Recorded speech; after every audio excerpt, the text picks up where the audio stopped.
Hey, how we doing? It's Walt with One Fall WrestleCast.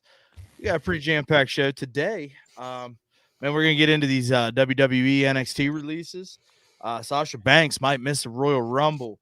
AEW, maybe they realized they might have made a little bit of a tiny, teeny skosh of a mistake. We'll talk about that.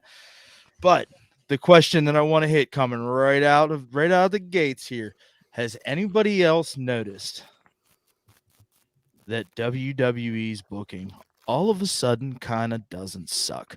We'll get into everything right after this. WWE's booking all of a sudden kind of does.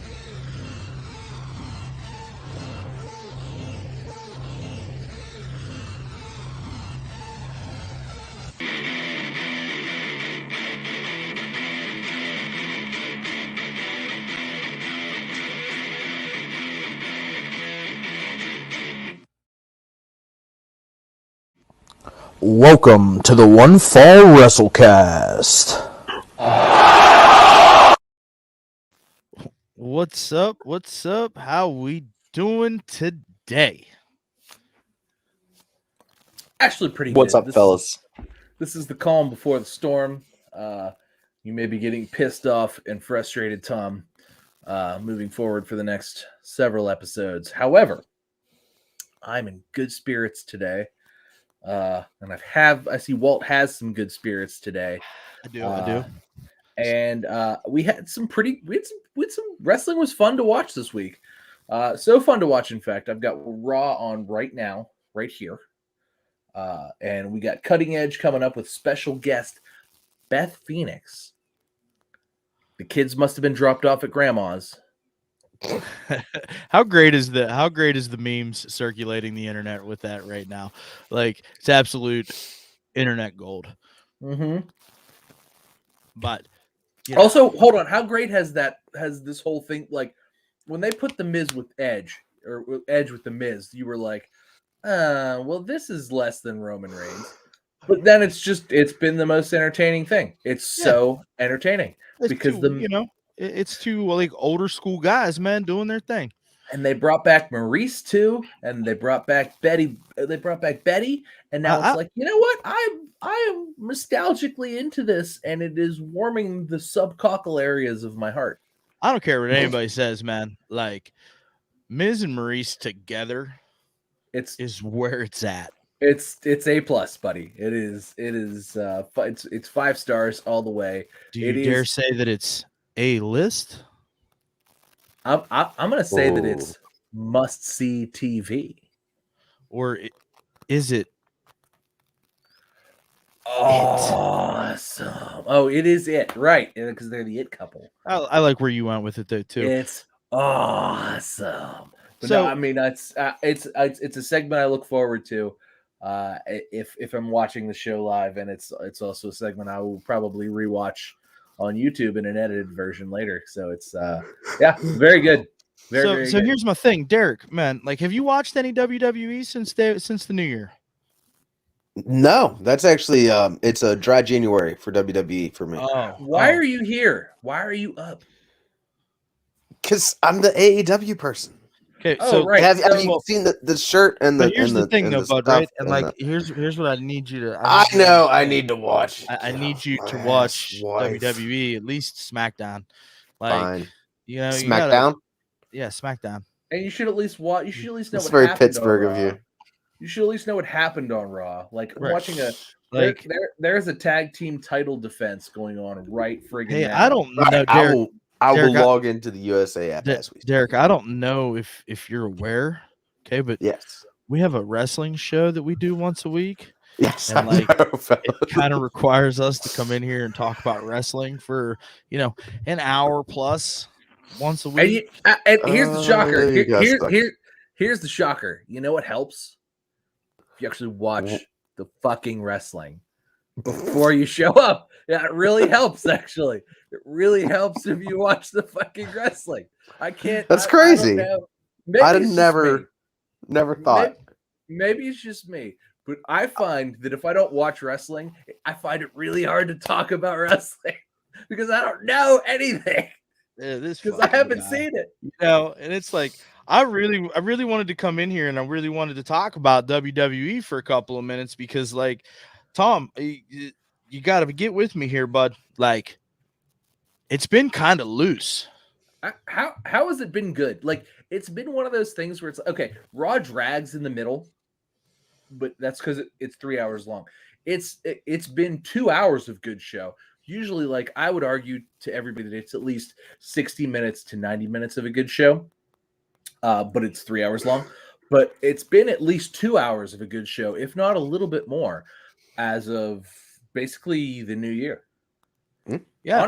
Honestly, it was good. Like, even at the end of the year, like, it was pre-taped a little bit, so I think that helped because they pre-taped a few things so that everybody could have some time off around Christmas. But Yeah, but like I'm saying, like if you sit back and you look at it, man, it doesn't feel like it's overproduced. Like No. it feels like it's free flowing. They're out there and they're doing what we want to see them do, and that's put on a good show. Well, Like, I don't think Vince has been there so much. I think he's been much more of an executive. And I think with COVID on the rise and him being an old man, I really think he's just not. And I think that maybe the show is benefiting from that. Although now that I say that out loud, he's got segments. he's on the show every week. So I don't know. I don't know if those segments are pre-taped or what, but I mean, it seems like somebody who was fucking shit up or, you know, making stuff a little too tight is not doing that. So I don't know who that is, but let's keep that guy away. It's been great, and like we've had some longer matches. It's not all about cramming like these like 3 and 4 minute matches into a show anymore. Like we're getting some length to some matches and letting talent get out there and have. This one's going through a break. This one's going through a break. It started before we started. So like right now. It's getting there, and I've got to ask the question: do you think that this is in direct competition to what AEW's been doing? Absolutely. I think the WWE has looked at themselves and said, "Look, AEW's doing a good. They're AEW. Here's the thing: we're converts, right? Well, but AEW has been doing consistently. At least every other show is like, oh my god, that was a great show. This week, no, except this week, great show. The week before, it kind of sucked. This week, very great, very good. So I think the WWE has looked at that and go, shit, these guys are really putting on a show worth watching. And, you know, we can't just kind of sit back and because otherwise a year from now, we're not going to be the place to go. You know, AEW is just going to get like, you know, they're just going to get more TV time and they're going to start sucking our guys away. We just released a bunch of guys, but what happens if they get Roman? What happens if they get Brock? What happens if they, you know? I love it, and I thought maybe that like I noticed it a little bit in day one, right? Like we got some length in some matches, and I thought maybe it's just because we dumped a match, right? And then, but I was thinking, you know, devil's advocate. I'm sitting there and I'm like, man, if they just give us more of this, like I think that this is going to shut a lot of people up, right? Because we're going to start getting a little bit more of that, and you know, pardon the pun, that raw in-ring talent, right? And that we enjoy watching on AEW each and every week is to get to see these guys, you know, these guys and gals try to put this shit together in front of us, as to where it's not been gone over 9,000 million times to where everything is absolutely perfect. And then you've got 7 minutes to tell your story, and that's it. Yeah. Well, and in addition to that, I think that it's, you know, in giving these guys time, WWE still has the best talent in the world, period. Like the WWE top talent. That balance has shifted a lot, pal. It has a little bit, but I'm not disagreeing with you, still, but at the same time, I'm not going to sit here and I'm not going to act like that scale hasn't tilted. Okay, more so towards an even keel. So especially after all the releases that they've done. I mean, they've released a ton of good talent. You're right, not just bottom feeders. Nah, you're right, and with Bryan Danielson particularly. Now that we say that out loud. But you know, I mean, I still think, you know, like I said, right now, Randy Orton, Matt Riddle, Chad Gable, Otis are all four in the ring right now. those guys are better than 90% of the AEW. All four of those guys better than 90% of AEW's roster. I think right that's now. a high number. It's a high number. I agree. That makes me do the little wide-eyed thing a little bit. Maybe give them 60%. I'd We'll even meet you in the I'll- middle and say 70. I'll give you 80, and let's move on. So, I mean, Derek, man, I need you to pull your head out of your ass. I need you to watch a little bit of WWE. Okay, I need you to see what I'm seeing, because sometimes, like, Derek and I have sidebar conversations, and it's we talk a very different brand of wrestling, right? And you hear it on the show each and every week. And some of the things that he says make sense to me, and some of the things I say make sense to him, right? Derek, you've got to see WWE. I'm on it. way Well, that actually, I'm- I the way that did I'm watch looking at it NXT right this now. week, but that's all I gave it. Yeah. Okay, that doesn't NXT count. was. I know. It was But it was so was- good, and then they let the it wind was- right out of my sails by releasing Samoa Joe the next day. But we'll get to that, I imagine. Randy Orton with the hot tag is laying. I gotta shit say, I in. was not a Oh huge my fan of God. the NXT. I really thought that the Braun Oh. Breaker thing was just. We obviously all knew he was going to win the title, but the entrance, it just really made me fucking hate him. Like he's kind of like the scapegoat of this you're whole killing thing. my vibe right now, pal. I'm sorry. Anyway. That's how I'm feeling about it. Moving on, Walt. What are we? Still I'm talking not about? happy with 2.0 version. Hey, These did guys you are see- putting on a clinic right now. Did If we didn't know. Did you guys see Danhausen filled out an application to work at an A&W restaurant? I love Danhausen. So, all right, hold on. So with Danhausen, his trek to AEW is a better storyline that he's telling by himself on Twitter than almost at this point any AEW debut has been thus far. I don't know if he will top Malachi Black's AEW debut, but he's working on it by himself on Twitter, as only Danhausen could do. And I am so here for. I cannot wait for Danhausen to show up. I know his leg is still broken. This guy entertains me every day. I'm like, what's Danhausen doing on Twitter today? And inevitably, it's funny. His Twitter feud with the Gun Club, with him calling them the Ass Boys, and Billy Gunn is Billy Ass. Oh my! This is the feud of the year. How is this not the feud of the year? It is so good. And credit to the Gun Club, they are selling it on. Oh my God, it's so. And it's translating to TV, because every time the Gun Club comes out, they're like, "Ass boys, ass boys. We're not the ass boys." And then they see each other at conventions and stuff, and there's videos. It's so good. Twitter, 2022. This is the best example of like getting over on social media that I've seen. Like this beats Ty Dillinger getting himself over. Yeah, I'm gonna call him Ty Dillinger, Mr. Chairman, getting himself over on social media before. Like this is next level stuff, man. What they're doing, like getting all this over, because it's bite size, right? Like I don't have to watch a 30-minute Being the Elite YouTube video to get it. Right, I can just like scroll through and see it, and it's like, that's funny, and move on with my day. It takes me 4 seconds to see it. Yeah, super. I can agree with that. It's gonna be fun. Hey, you know what else has been just so much fun? And new watching tag team champions. Otis and Chad Gable, the Alpha Academy. I like this. I'm real into this right now. All right. Sorry, guys. Let's move on. That was a killer match. Holy F. Sorry, I wasn't so there with Yins, because like I was enthralled. It's all right. Do your thing. It's like having a conversation with Derek on a normal day. Yeah, it's always like piecemeal. It takes me a while. Yeah.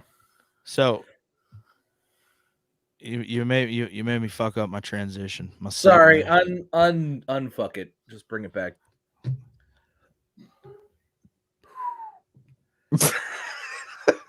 Bro, what's he doing?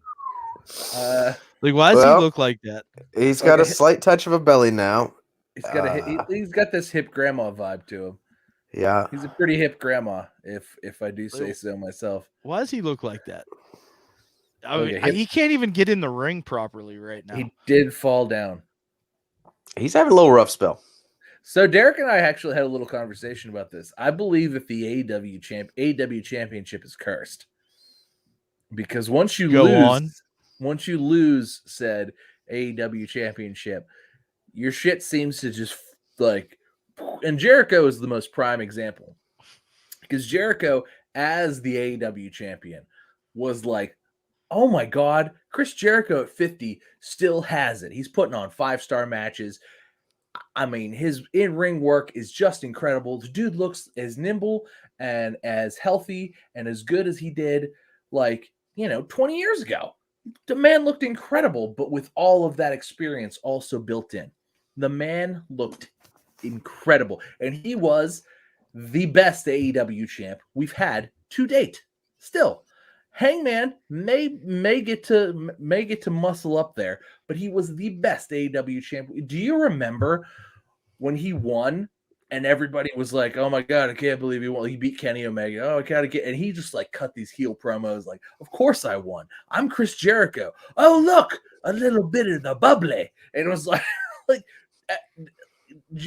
gave me goosebumps just thinking about it. Like, he just he set the pace. That's classic Chris Jericho. I mean, yeah, that he went from like classic, like top tier, Les Champions Chris Jericho to like hip grandma, bad dye job, falls down when he gets in the ring. Yeah. Chris Jericho, and this is we are not 2 years removed. So yeah, I don't know if we have a close up of it, Walt, but it was terrible. He's pushing 60, guys. Like, of course he's gonna then he's gonna change 60. It's fine. I don't care that you don't care. That's what I'm here for. I mean, that hardly means that the AEW title's cursed because Jericho looks like your grandma. There's more. Moxley had a kid and then went to rehab. What? How is the having a kid a curse? But it's the timing of the thing that was bad because he went to rehab after having a kid. You'd kind of want to stay home, don't you? Nah, having a kid sucks. I'm not gonna say that. I was just that sucks. But yeah, no, he had a kid and then I went to rehab. Okay. Kenny Omega's broken. His shoulders all messed up. He's gonna get surgery to get all the sinew reattached. Like both of them. He's got like no shoulders left. He just he walks because he's got a coat of cornet up his ass right now, trying to say that he's a groomer or whatever they're trying to say about him. That's some sort of creeper. That too. He's right. Yeah. So yeah, I mean, it's like everybody after you lose the title, it's like your life goes to hell. Now, once we get to Hangman, though, and I brought this up to Tom, which he hasn't lost the title yet, but all he's done is put on 5-star matches. In my book, I don't know what, No, he's put on great. There's Dave says about this, and it was Daly's place. There's been two, and they've both been against Daniel Bryan. Derek, you do the math. Been fantastic. I mean, I stated a fact. I want to hear you say it again. I mean, Yes. I mean, of course they were really. I know, man. I wasn't even excited about Bryan Danielson coming in at all. Controversial opinion. I love it. Bryan Danielson, Hangman versus Bryan Danielson 2, much better than 1 because it didn't drag and it was the appropriate length, which was still like 25 minutes, but it was the appropriate length and there wasn't like a lot of dodgy let's just stall for time. Full disclosure, right? Like, I don't know what the fuck happened. I lost Dynamite on the DVR. The on-demand wasn't working. And, I didn't get to watch this match. I'm going to watch it. I'll eventually it'll come back onto on-demand and I'll be able to watch it, right? But, I hear what you're saying. But for my money, they paced out that 60-minute Broadway perfectly. That I did not lose interest in that match at all. I didn't lose interest, but there was a lot of clearly stall points where because if you watch the part right before there, Hangman's leading with his head when DB's pulling him into the post. He's not even trying to absorb that properly. He's just like, fuck it. Hard way. Hit me. Fucking hit me, bitch. It was hard way. Probably rang his shit into next year. He rang in the new year a little early. You know what I'm saying? Oh, they gave each other some love this time because the blood action in this week's match was much better. So, it was But it they was some helped each serious- other out a lot on that. There was a There was lot some- of hard, like real punches to the cut area. There was some blading, and then there was some hard way down knuckles that caught some skin. So yeah, there was some. It was they I think Derek put it. Did everybody go to the Dustin school of blading this week? Is Listen, is I was that wondering happened? what you guys were talking about. It's like Yeah, I was that's- trying to put everything together, and They weren't the only ones, but like they got blood everywhere, and that was like the first match. I'm like, shit, they're gonna clean up all this blood before the next match. They did not. It was just blood everywhere. Bring the baking, or not the baking soda, the peroxide, fellas. It's fine. Get out the peroxide.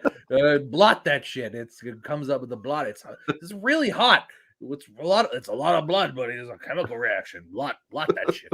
And it was like there was a lot of blood. It was not a match I would let my children watch. It was a lot of blood. But no, it was in my opinion, it was leaps and bounds better. I felt that hour-long Broadway, while I didn't lose interest per se, I felt like it dragged. Oh, there's Bianca.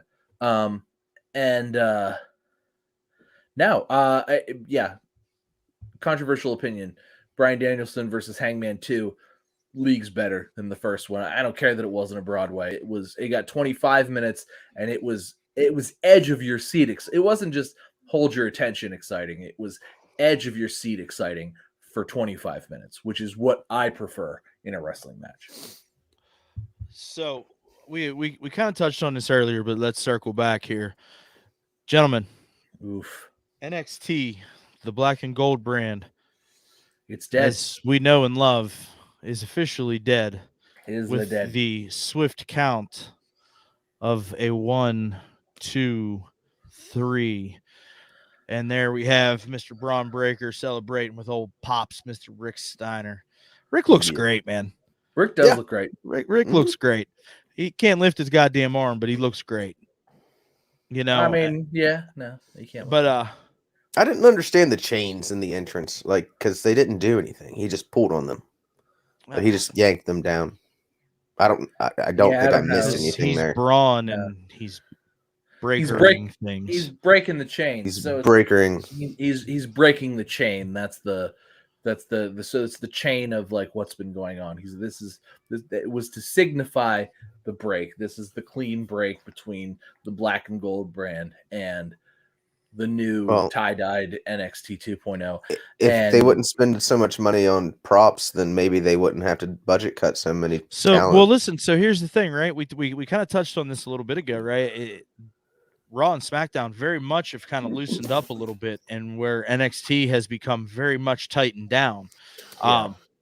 Do we think that this is some sort of changing of the guard within the company, even that they're going to just start developing talent inside their own system to just do things the Vince McMahon way, and the folks that are up on the main roster right now just go out and be pro wrestlers and call it sports entertainment? Is there that kind of shift coming? I mean, because we're seeing all kinds of craziness go on amongst the tie-dye, as we've so affectionately learned to call it.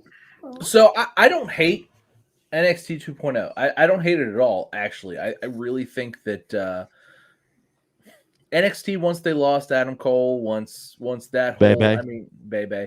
once they had that like Gargano, Cole, Ciampa, those runs of guys where they really hit the peak, right?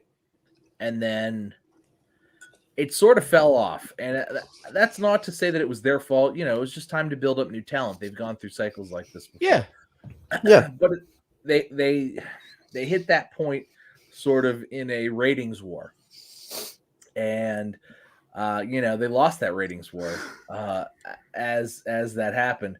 Wow, Dolph Ziggler looks Dolph Ziggler has the worst tan beard I've ever seen. Anyway, so they lost that ratings war, and apparently that's the point in time where Vince focused his attention and said, "Buddy, you done screwed up." And then that was it.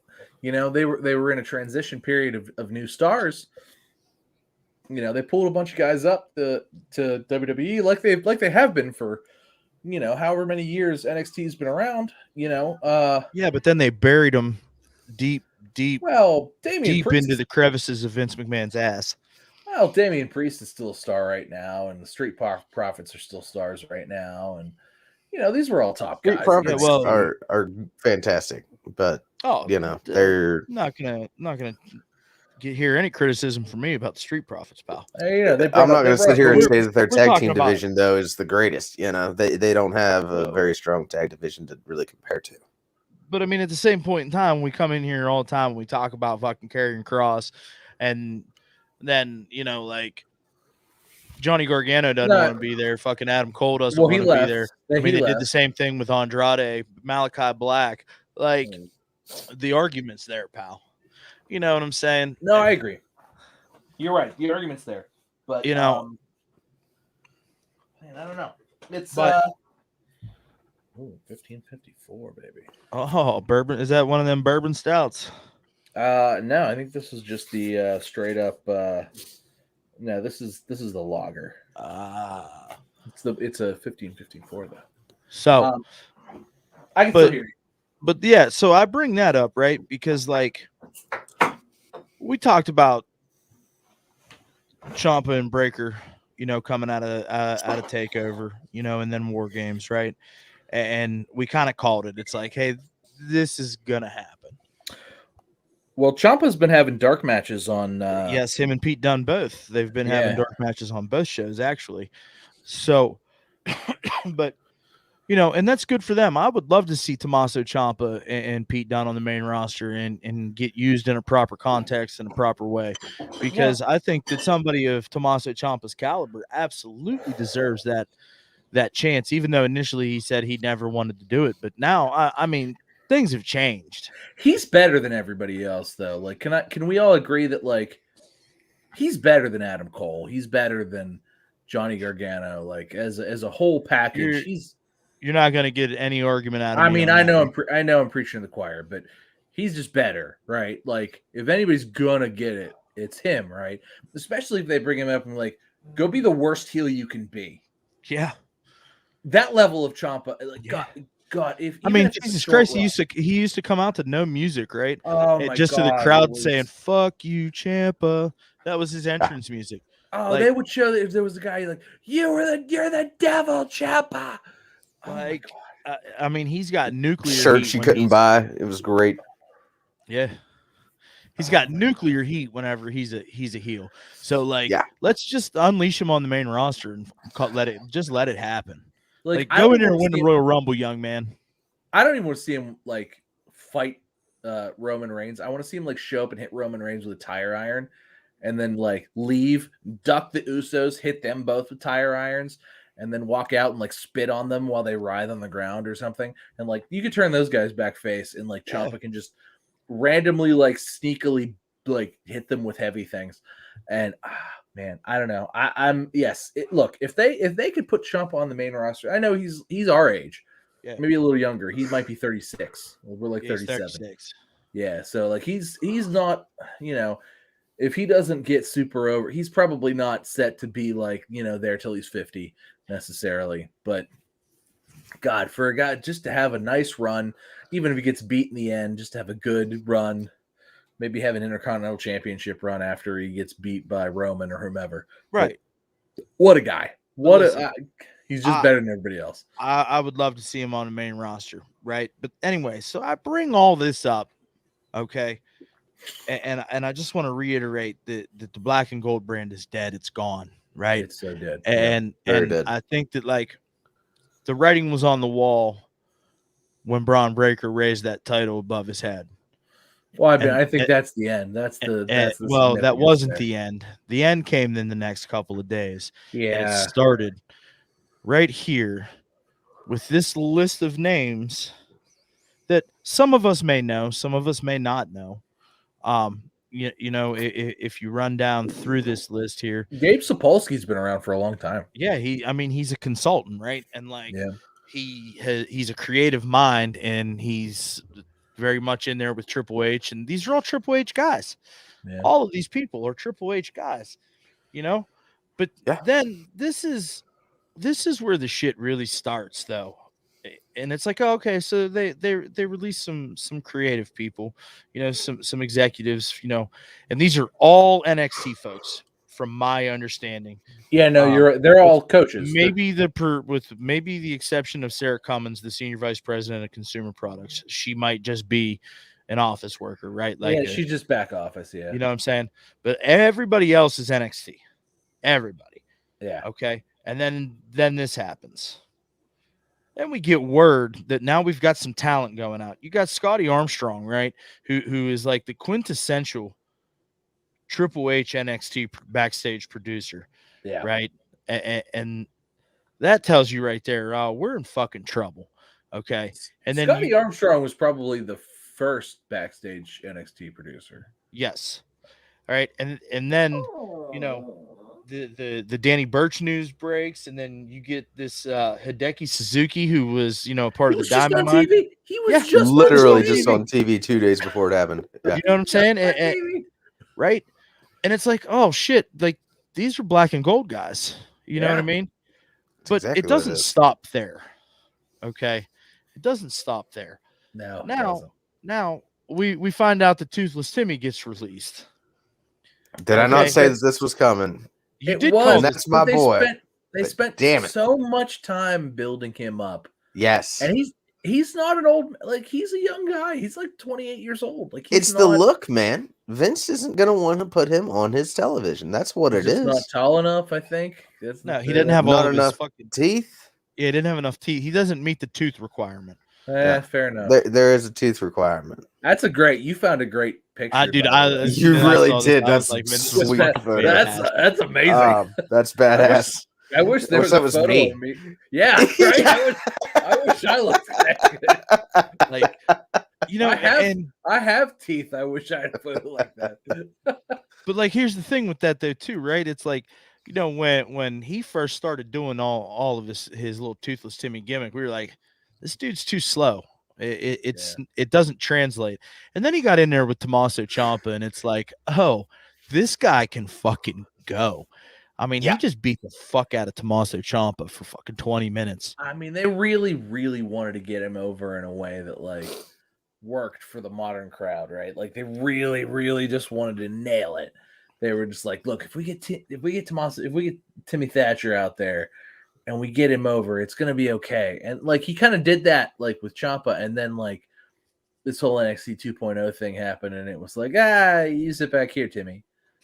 And like the tag team with Ciampa was fantastic. I mean, Timothy Thatcher was over with fucking Derek, and Derek doesn't even watch WWE. Derek used to watch NXT just to watch Timothy Thatcher. Like, he's awesome. I love it. That's how good this guy is. But he's very much that, like, you know, gritty type dude that Triple H had influence over. You know what I'm saying? And like being in the program with Ciampa and doing all that work, it's both surprising but not shocking that, like, he's gone. Yeah. You know what I'm saying? Yep. And I think he'll be the type that'll end up in Impact or you know, an MLW and kind of start over again, right? Oh, I don't think he's AEW capable. No. You know, I don't think he was main roster capable, and I think that was the problem. I mean, I think he needed some more seasoning, man. Just no, I just don't think not capable is the wrong word. I just don't think he's the. And the thing is, he's too plain. There was that, and what a lot of them too was who he was matched up against. You know, there would be certain times whenever he would just turn it on and it was fantastic, and other times, you know, it was just like you said, plain and just not generic, but, you know, just kind of default creator wrestler moveset, like nothing stand outish, you know. Right, his suplexes looked great. His ground and pound. Listen, he was a mechanic. You know who else was a mechanic? Stone Cold fucking Steve Austin was a mechanic. Okay, he was, but then he got hurt. Okay, and he changed into a brawler. But there's no, I mean, Stone Cold Steve Austin got over, bud. Yeah, like Timothy Thatcher could have gotten over. He's still okay. He's got Maybe. plenty of time. Like you said, he's only like what Yeah. 20, Yeah, he's still mid a to kid. late 20s. But you Yeah, know I what mean- pisses me off the most, and now I'm gonna say this, and it's gonna make sense, right? They gave his gimmick away. Who's that? Like Chase University guy? Who's that? That was Timothy Thatcher's original gimmick, man. Yeah, it was. That guy sucks, actually. Like that's Yeah. like They that's gave like his gimmick to him. His whole segment this past week made me want to punch him in the face. I'm like, That- I love like that there's that- this giant cheering section that is obviously performance center trainees. That we're So acting that like our whole- crowd. So Derek, I wanna make an observation here. There's two posters that sit over your shoulders, man. Those are gonna wind up in a museum one day. Let's see. Right? Yeah. What do we got? Io Shirai's left. Damian Priest is left. He's on- still there. but main roster. Gargano's gone. Everybody's gone. In that bro. case, legit the only people left in the Kushida, Santos Escobar. That's it. Okay. Well, Santos Escobar is doing Andrade better than Andrade. Yeah, because he Did I say that out loud? Oh He's no, a better- the segment that Andrade had this week though is so good. yeah. It was Tom, a I good know you segment. saw it. He's like, Sting, I want to buy the little boy. How much you want? Yeah, that was funny. He goes, I laughed real hard. I was like, so I watched that. Like, I've been playing some Halo ranked, and I'm like trying to like, I'm gonna build up like some rank. Like, I'm gonna play a few matches every day because like it's not so hard to get like gold and platinum and stuff. So I'm almost gold. And I'm like watching, and like he said that I busted out laughing so hard. I'm like trying to hit shots, and like I'm gonna lose. It's so funny. So yeah, no, it was good. Mad props to Andrade this week. He's finally finding his groove after whatever 2 years. But no, it's Santos Escobar is just like. And all of Legado del Fantasma, by the way, you want to talk about guys that can pick up a match, put it on their shoulders, and carry it like they're, fucking carrying a tree. Like these guys are the new FTR, but there's 3 of them. Like, holy shit. They get matches out of people they should not be getting matches out of. And it's like, this was fantastic. Holy crap. That was the best match this team ever had. Yeah. Because Legado del Fantasma is so, they were very much, I would feel, black and gold brandish, right? But they've translated very well to the tie dye. yeah. But getting back into it, who clearly didn't translate to the tie dye? Oh, you didn't know? Oh, you didn't know? Oh, that was you could see that coming from a mile away. Your Vince ass couldn't better wait. call the unemployment office. You want to talk That's about 100% Triple H's boy right there. Yeah, so I mean, you obviously. You want to talk about a Triple H guy, for God's sake. Yeah. I mean, I love Brian James though. Like, as a kid, the Road Dogg was my favorite, like, C-level wrestler, right? Like, when you want to talk about a guy who made it way farther than he ever should have, because he wasn't very good, right? Like, he was charismatic as fuck, pal. Yeah, his stick was where it was at. But listen, if you go back to his WCW days before all the drugs and alcohol, he was actually really good in the ring. Okay, but like, as a drunk high motherfucker, just talking shit. Don't talk about Derek that way.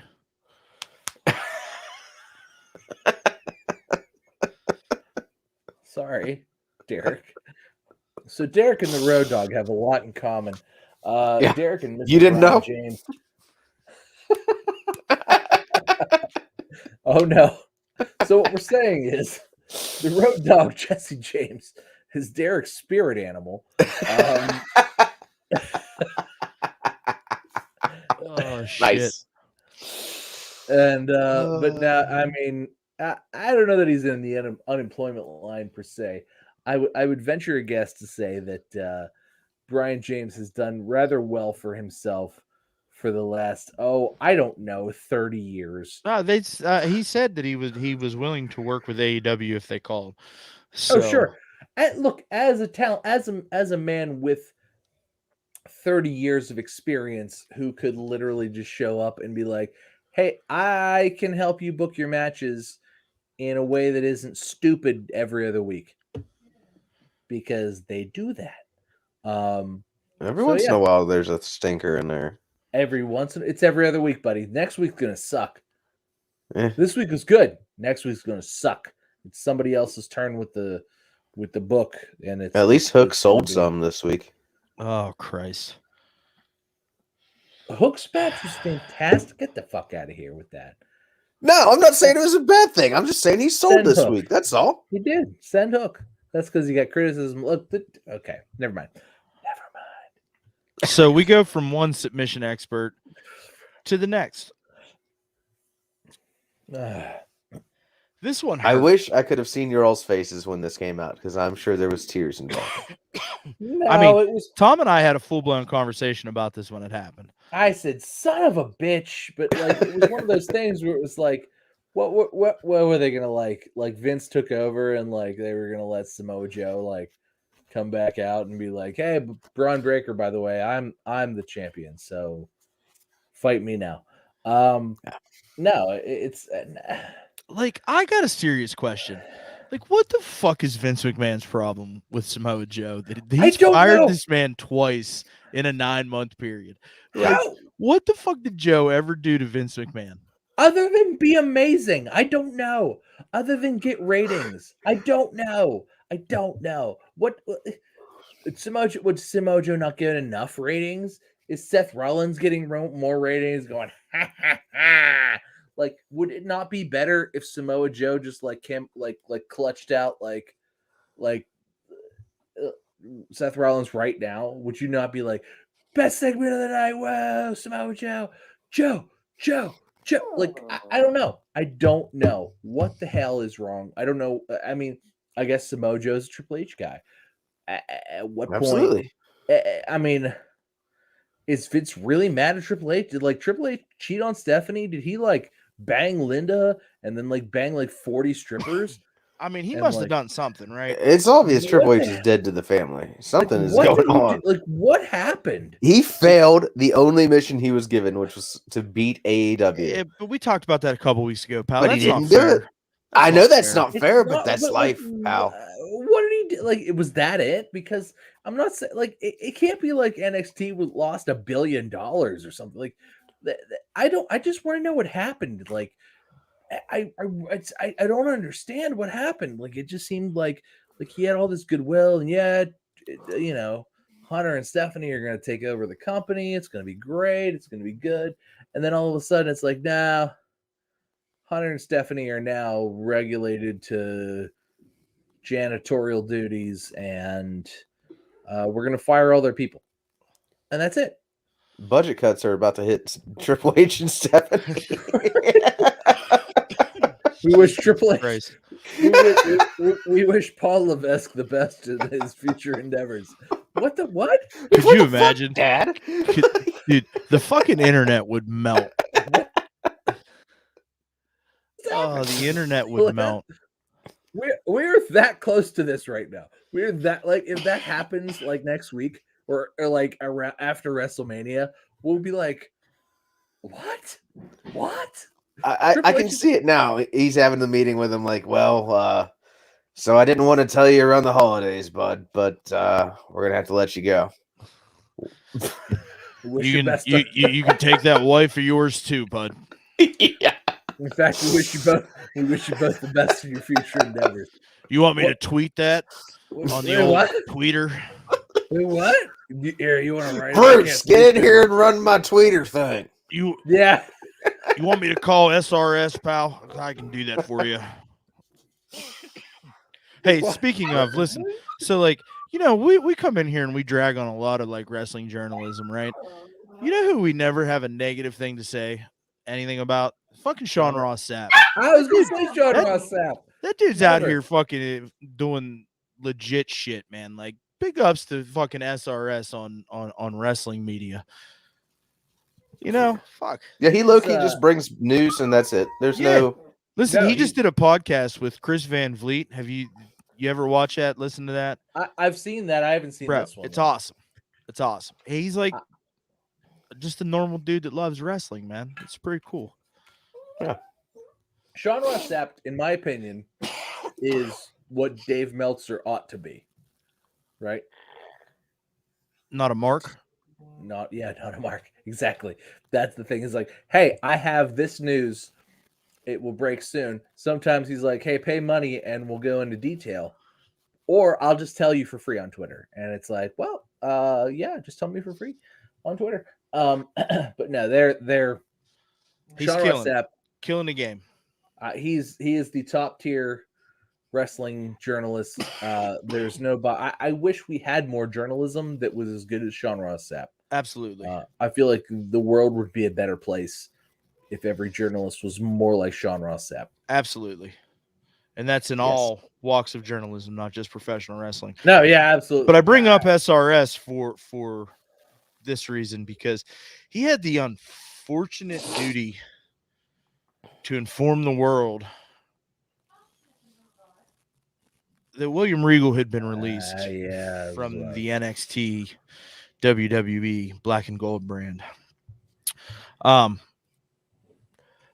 Wow, man. If this doesn't just punch you right in the fucking chest. That's the end, right? Like that's really the nail in the coffin.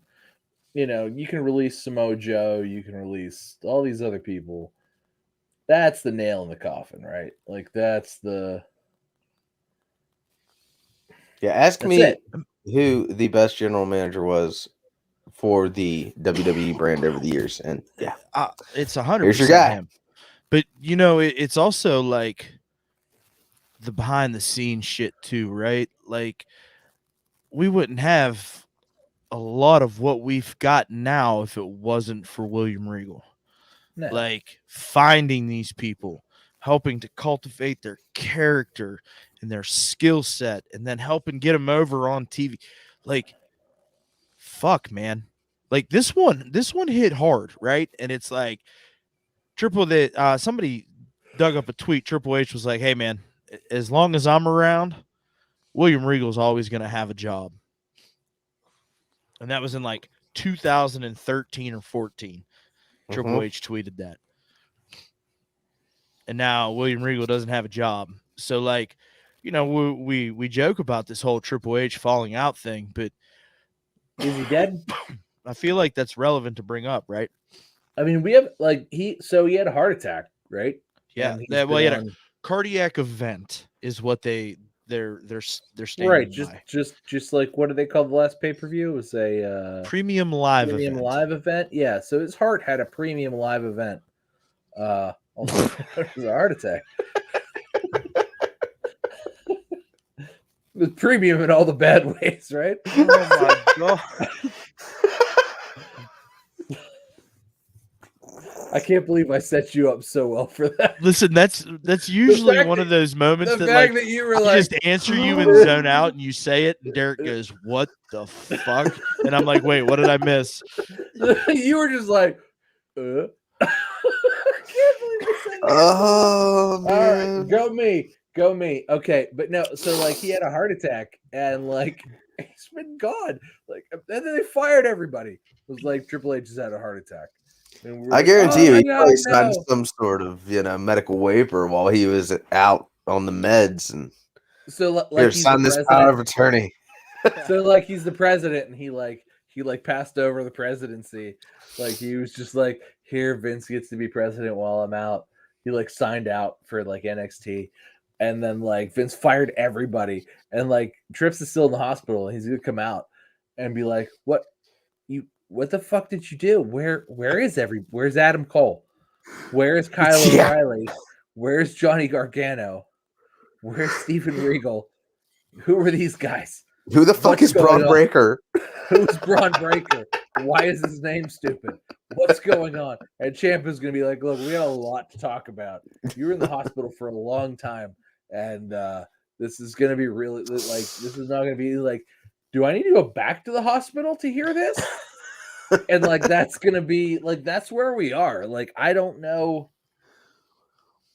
It hurts that Hulk Hogan's theme song comes in when it comes crashing down and it hurts inside. This is It's where we hurting. are with NXT. This is where we are with NXT. It's come crashing down and it hurts inside. I mean, This is he's the where we are. patriarch of the brand. You know what I mean? And that goes back to Derek, what you were saying about his on-screen character. It's like, bro, he like set the tone for everything that NXT was with his on-screen character and how it was presented. Like, I loved it. I usually hate the general manager, gimmick.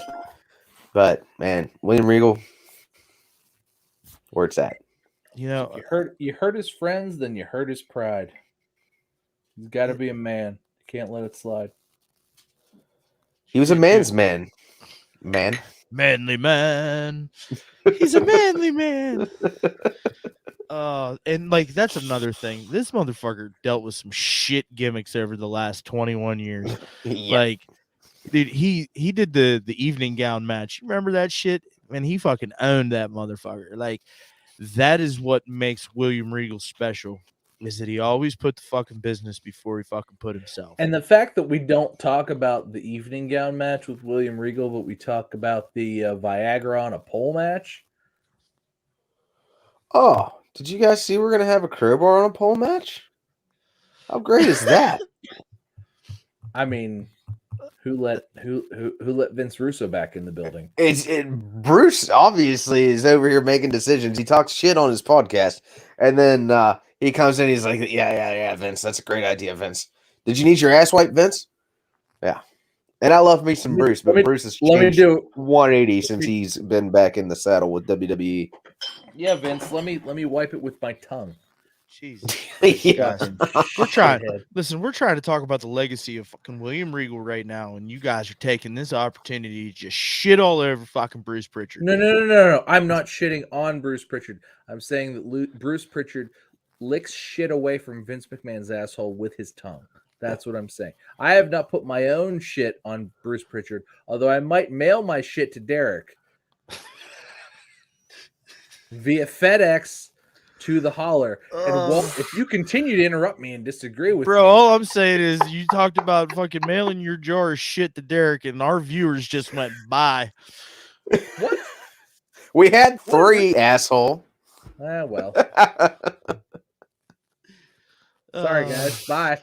Got real kinky real fast, huh? You should fucking even know Pat better left by now. It's got real kinky real fast. No, Pat's into never mind. Apparently, farting into jars is bad for your heart health, though. Oh my god! Like, Oh, did you see that shit? Yeah, right. Yeah, Farting into jars is bad for your heart health. Yeah, she had to stop doing it. Could like stop selling her farts on the internet because making millions of dollars selling her farts on the internet, and it's bad for her heart.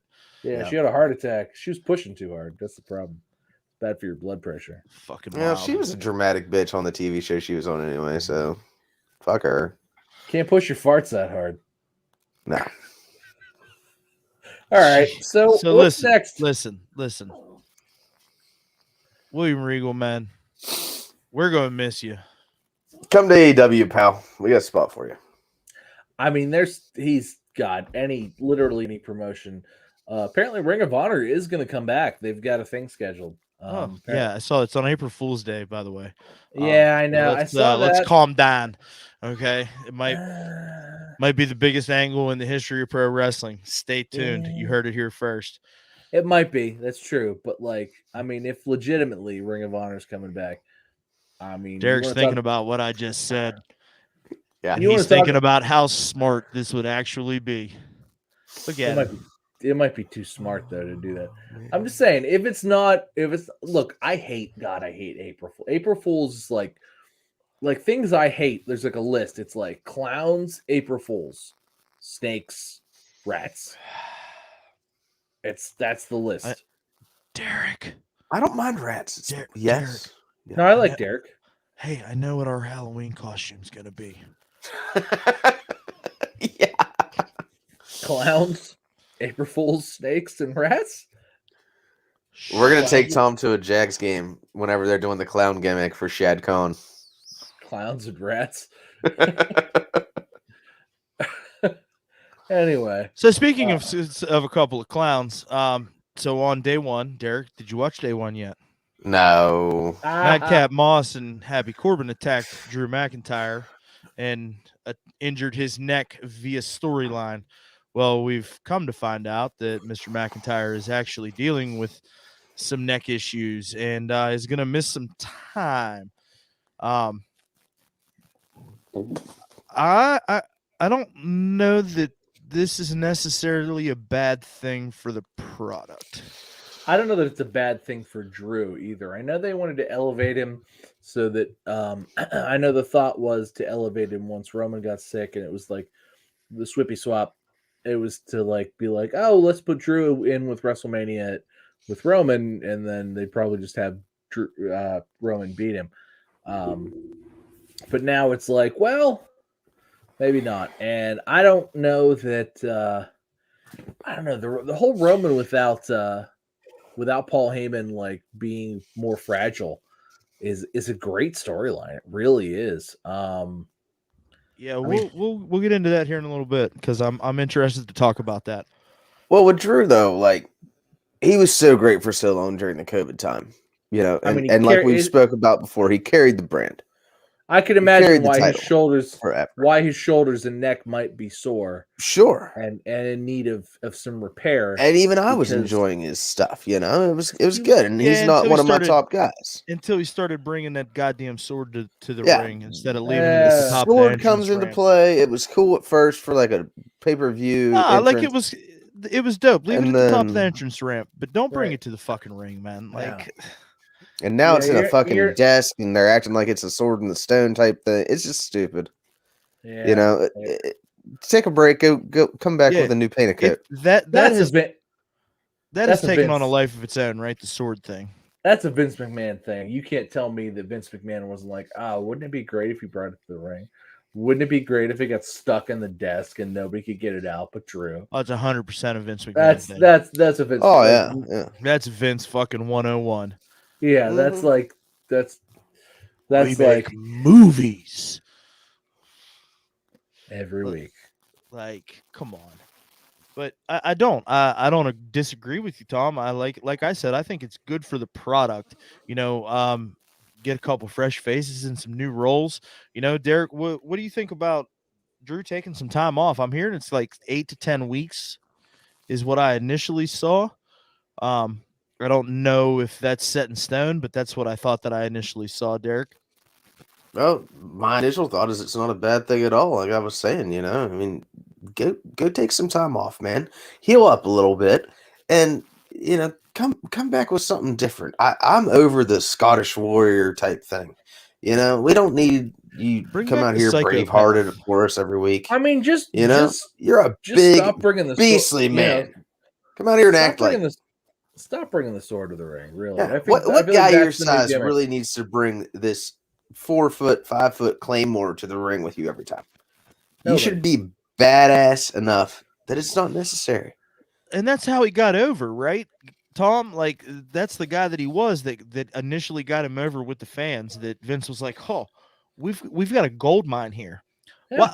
Why do we gotta go away from that? Because it's what we want to see him do. Yeah, I just want to see him show up and kick people's heads off. Yeah, that's all I want. I want him to tell people I'm going to kick your head off, and then I just want him to do it. And that's like, Drew a little confident there, telling him he's going to kick his head off, and then just like, well, he did it. Okay, he did it to Brock Lesnar. Yeah, twice. Yeah, phenomenal. Loved it. Speaking of people, people are coming back. By the way. Alexa's supposed to come back tonight. I haven't seen her back yet.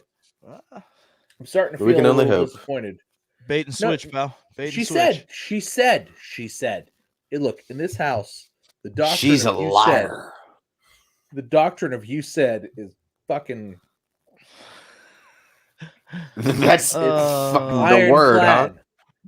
Ironclad. I've never heard a more dad statement in my entire life. The doctrine of you said.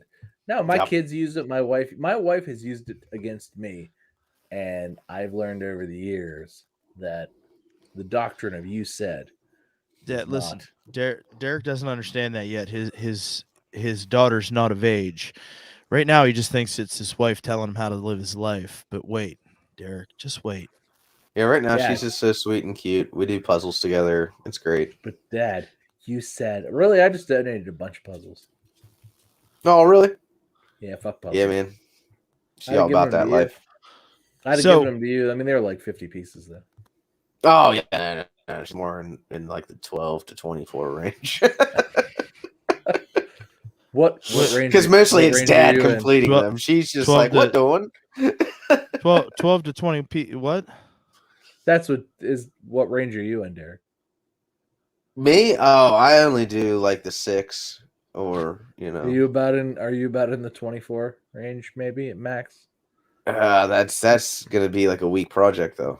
50's a lot though. All right, fucking Sasha Banks. All right, listen. Fucking fuck bye. I knew Derek was gonna fucking do this. Mhm. She Alright, she going Go on, I'll be quiet. she gone. She gonna miss some time. She's I'm hurt. saying 6 to 8 weeks with a bruised ricker bone in her foot. Really? Oh, I mean, Yeah. I guess that sucks. Yeah. So she got hurt in a dark match against Charlotte, which I thought was really interesting. Did Charlotte step on House her show foot? match, sorry. Did Charlotte step on her backbreaker. foot? No, it was a backbreaker. A backbreaker? Yeah, yeah. you injured your I mean, ankle I on a guess. backbreaker. No, it's her foot. I guess the way I you mean, have to hit. That's where it was like a spinning like over the head backbreaker. That only Charlotte's unsafe. Sasha and Charlotte would be able to fucking execute together because of size and strength discrepancies. Yeah. Yeah. She hit real fucking hard. I Yeah, sure it's do just- hope that budget cuts don't come to visit her. That'd be terrible. Wow. Wow. No, they won't because They she's won't. yeah, she's like a Like top, one of the top 5 females in the entire yeah, world. They Do you want won't. to believe that or not? Yeah, You're so adorable. let's when you just say let, dumb shit. Nope. let's just let somebody go that we can build a promotion around and get 1 million views a week. Yeah. Oh, let's okay, do Bray that. Wyatt. Why don't we do that? Ugh. Because Bray Wyatt is currently making movies that are going to make $50 million for like the release. He would have otherwise, and we will see Bray Wyatt, but he's making a major motion picture with like $300 million behind it. But it's very obvious though that WWE doesn't give a shit what kind of draw you are. They'll cut you when they feel like cutting you. Yeah. Don't be a problem, or you Yeah, will they go. though? I mean, As long I as your don't know, name's not there's a Charlotte lot- Flair, yeah. there's a If you're lot Charlotte of Flair, people you're that staying no don't. matter what. Listen, Derek, I'm starting to buy into what you're saying a little bit, right? And like, I like Charlotte. She's fucking awesome. Okay, but I'm starting to sip your Kool-Aid a little bit. You know why? Hmm. You know why? It tastes good. She done gone and positioned herself right front and center of the 2022 Royal Rumble match. Not the pay-per-view, not the top women's billing, the women's Royal Rumble match.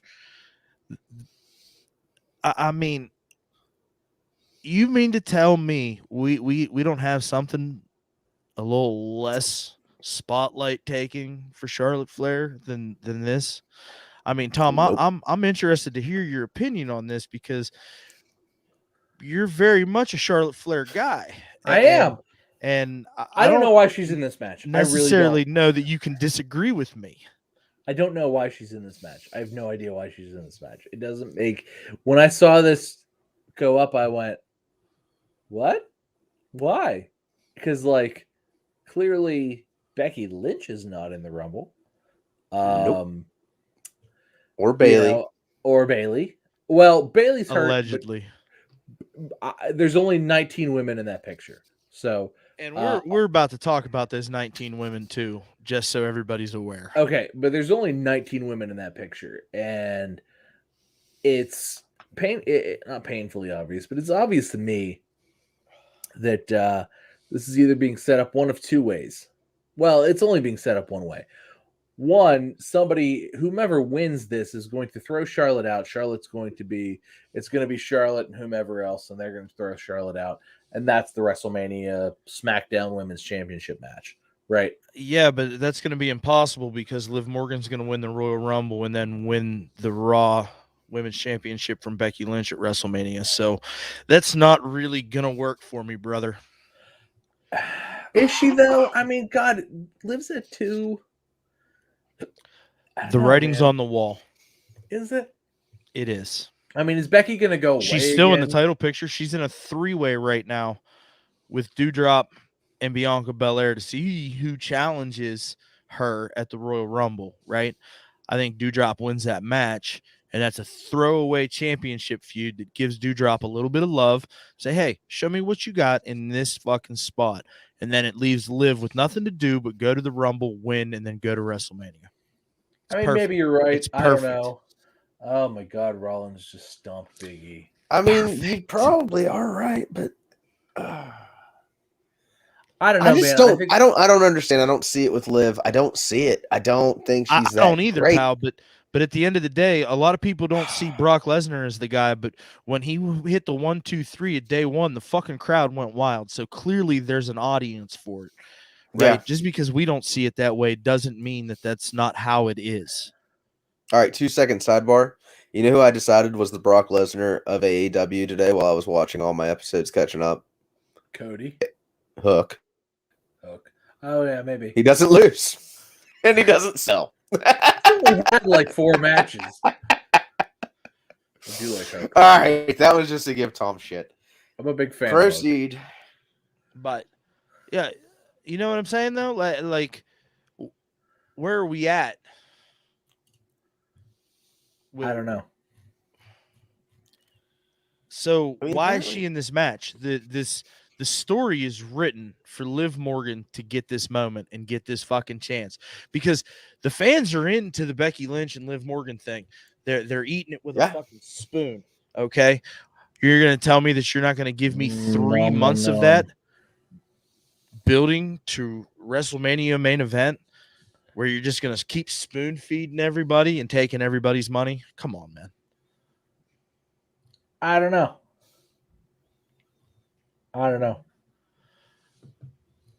So, I mean, I digressed a little bit. I want to get into the list of women, but for me, it's Liv Morgan 110%. Okay. But let's jump back into this list of women. All right. So we've got Aaliyah from SmackDown, Brie Bella, Carmella, Charlotte Flair, Dana Brooke, Kelly, Lita, Michelle McCool, Naomi, Natasha, Nikki ASH, Nikki Bella, Queen Zelina, Rhea Ripley, Shayna Baszler, Shotzi Blackheart, Summer Rae, Tamina, and Mickie James. I feel like you glazed over Summer Rae because that's kind of a big deal too. But... I did, but it's because Mickie James is the Impact Knockouts champion, and they acknowledge it on television. They did acknowledge. Pat McAfee actually was like, yes. AEW Knockouts champion is going to be in there. Yeah, you're right. And then Pat McAfee went on to say it was kind of a garbage situation. I don't know if anybody caught that. I didn't, but that's funny. So you might want to hit the rewind on that because Pat McAfee's a fucking genius. What a legend. Greatest wrestling commentator of our generation. I can't argue hands that. down. I mean, you know, I've listened to JR for my whole life. At this point, I'd rather listen to Pat. Wow, that's where it's at. That's a statement. I mean, they're different, but their seasoning is different, but it still tastes so good. Pat's just like Pat. He appreciates my feelings, and I feel like he feeds off of them, and he's like, yeah, get hyped about what you're feeling hyped about right now. And I'm like, all right, Pat, I will. Thank you. And thank you for saying it in the accent that I'm most Most accustomed to. Yes, Yeah. sir. Yes, sir.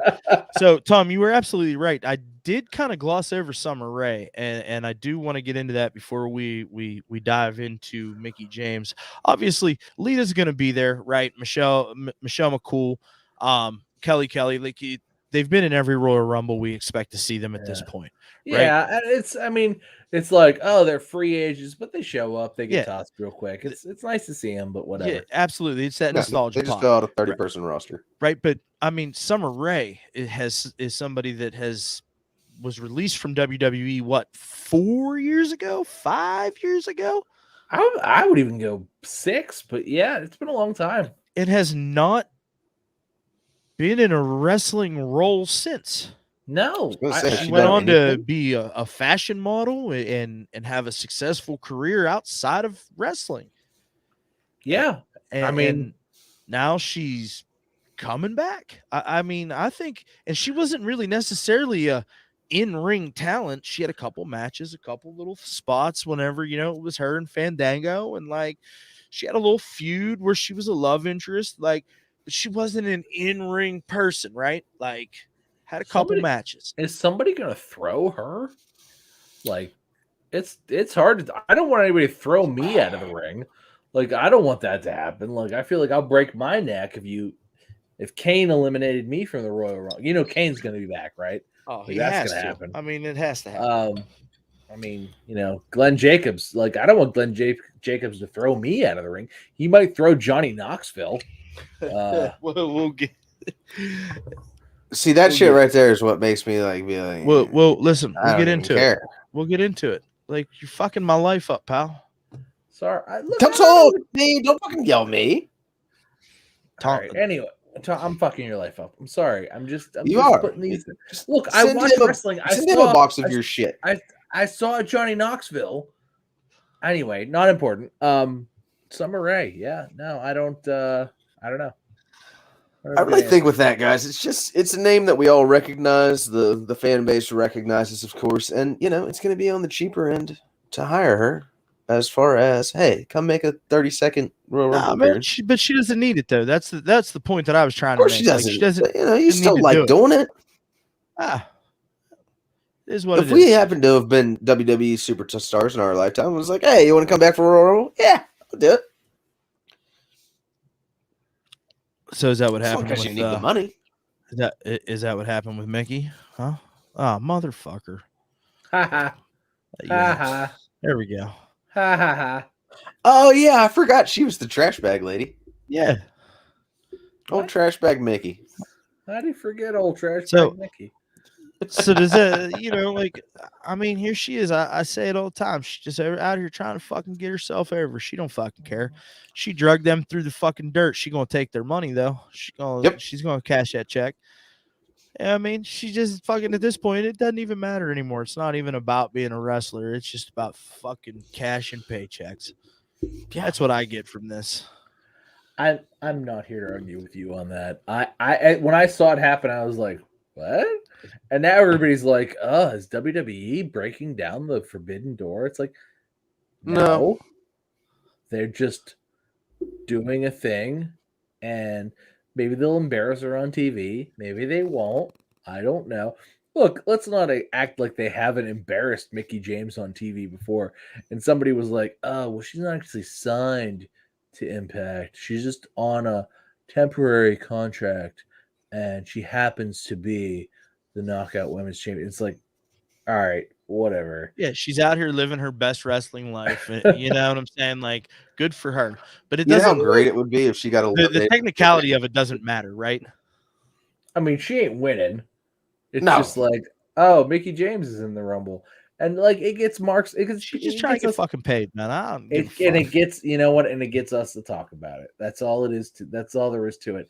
Hey, can we give Mickey James $2,000 and then like literally everybody will talk about it? Is that a thing? Like, I'll give you $2,000 in 30 seconds. Right, and that's it. And it's like, and then you get a seat. We can hang out backstage. It's cool. Yep. Here's catering. Hang out, and she'll dress up. She'll come out. By the way, there's been budget cuts to catering. It's not as good as you remember. Whatever. Look. She runs out. She gets the crowd pop. You know, maybe she tosses somebody out. I don't know who. Maybe Nikki ASH. And that would be like, Probably God Trish. damn it. Maybe Trish. Yeah, that actually would be cool. But then, you know, she tosses somebody out. Maybe it's even Kelly. Who cares, right? It's like, all right, Mickey, here. It's like, all right, Mickey, here's your $2,000. Enjoy catering, hang out with your friends, because these people all know her. They're her friends. Yeah. So it's like, oh man, I'm gonna get paid $2,000 to show up at the Royal Rumble, be out there for a minute and a half, not break a sweat. I'll get to shower, and then I get to hang out with my friends in catering. But here's the problem with that. Her ego at this point is too fucking big for something like that to happen. Okay. She's not going to just come in and take her fucking little nostalgia bump. All right. Because she obviously has a fucking axe to grind, because she fucking puts this thing out on social media with this trash bag with her fucking personal belongings in it that clearly looks like it's fucking ring gear. I mean, we've had this conversation 900 fucking times, and I'm going to keep saying the same thing. Okay, I can't fucking deal. All right, show me what's in the bag, Mickey. Okay, what's in the fucking bag? If you want me to have sympathy for you, show me what's in the bag. It was dirty socks. You know what I'm saying? Basically, they picked the wrong week to cut her, and she was pissed. Yeah.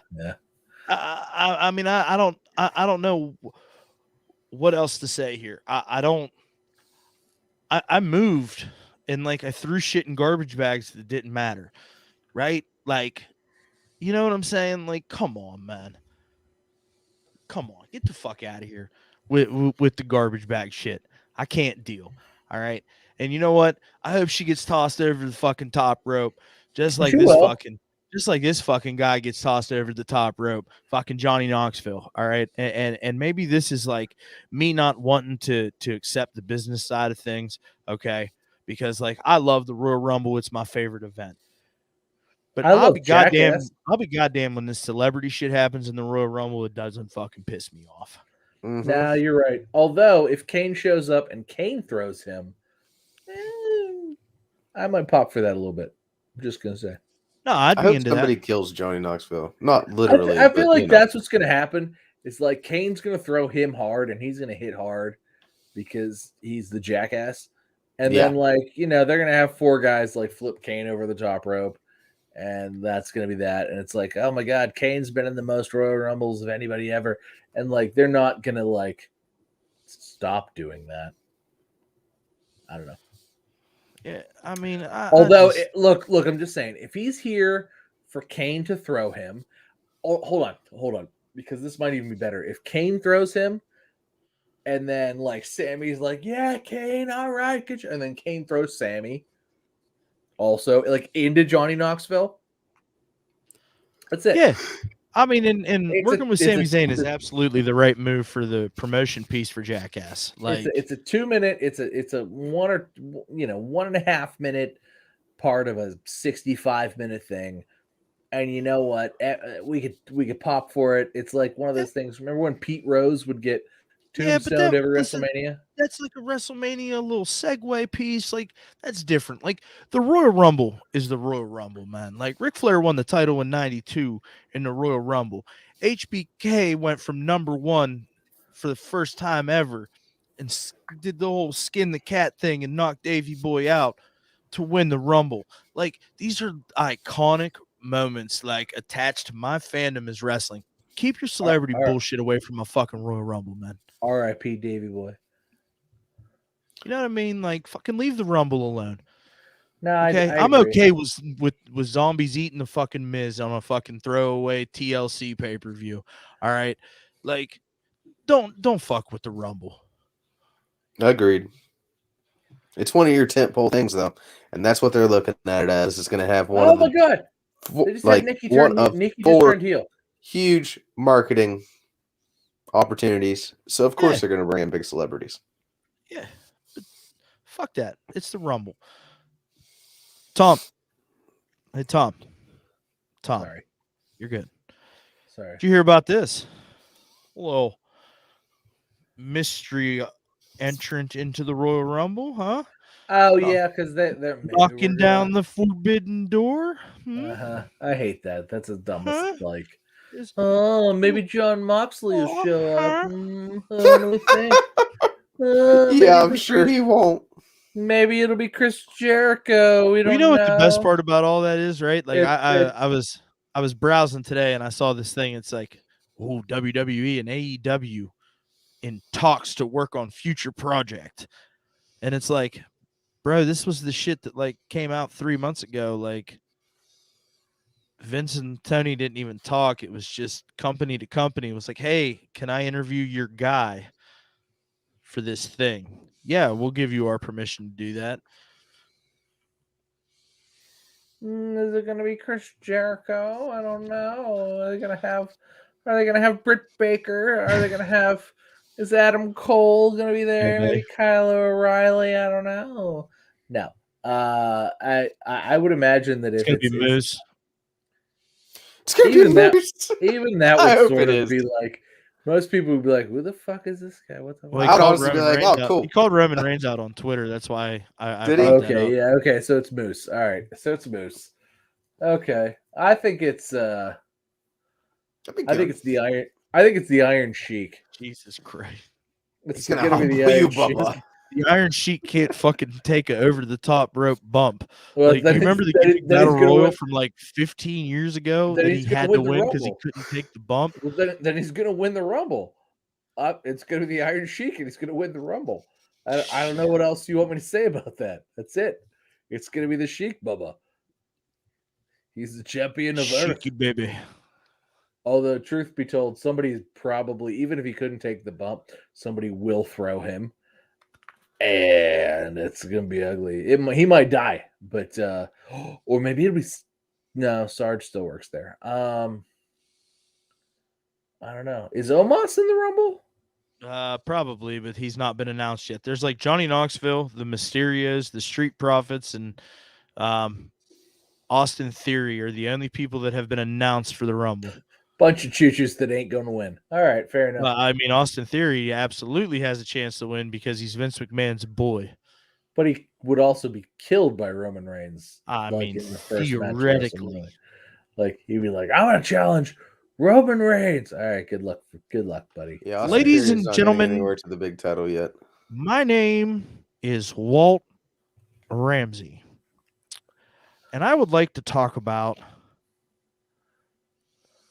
this crazy fucking nonsense that's going on with past the Paul Heyman. Okay, Dude, I like it. I'm here for it. I'm here for it, right? Derek, have you not seen this yet? Not really, no. Listen, Paul Heyman's all of a sudden is a sobbing little boy, a shell of himself. Don't talk to my tribal chief like that. And Brock's like, shut up. Fuck you face. And Roman Reigns is like, hey, have some respect. Don't talk to him like that. Bro, it's beautiful. Nice. And then Paul's like, see, he's been out of my Beautiful. care for 1 week and he got COVID. I'm here 1 for week. it. I'm here for it. And it's like title versus title has a lot of implications at WrestleMania, right? Are we going to get the unsplitting of the brand? Are I we would just gonna love that. But go no. back to WWE? Would this not be like the greatest WWE storyline ever? Just be WWE instead of Raw and SmackDown. Yes, I would please. love that. But no, they won't. You don't think that that's what this is going to culminate in? I mean, maybe you're right because maybe they'll fire more people between now Because a and then. full-time Brock Lesnar, I'm here for it, right? And like he's doing double duty. We couldn't even get him to show up to one show a month, and now he's showing up to 4 shows a week, 2 shows a week. 3 shows in some cases. 2 shows a week. I mean, you've got to include fucking premium live events. Premium live He events. has not missed a week of television, neither Monday nor Friday, in at least 3 weeks. Okay, I'm here for full-time Brock Lesnar. And I think a lot of people are, based on the reaction to him winning the WWE Championship, right?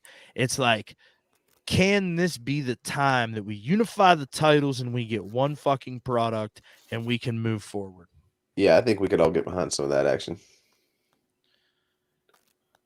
Like, we're at this fucking incredible point where it seems like everything is starting and you're not watching, you haven't watched, and I'm not dogging on you because No, I I get know. it. You know what I'm saying? But like, I need you to watch and I need you to see what I'm talking about.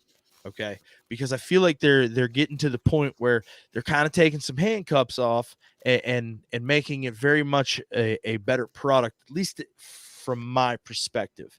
Right.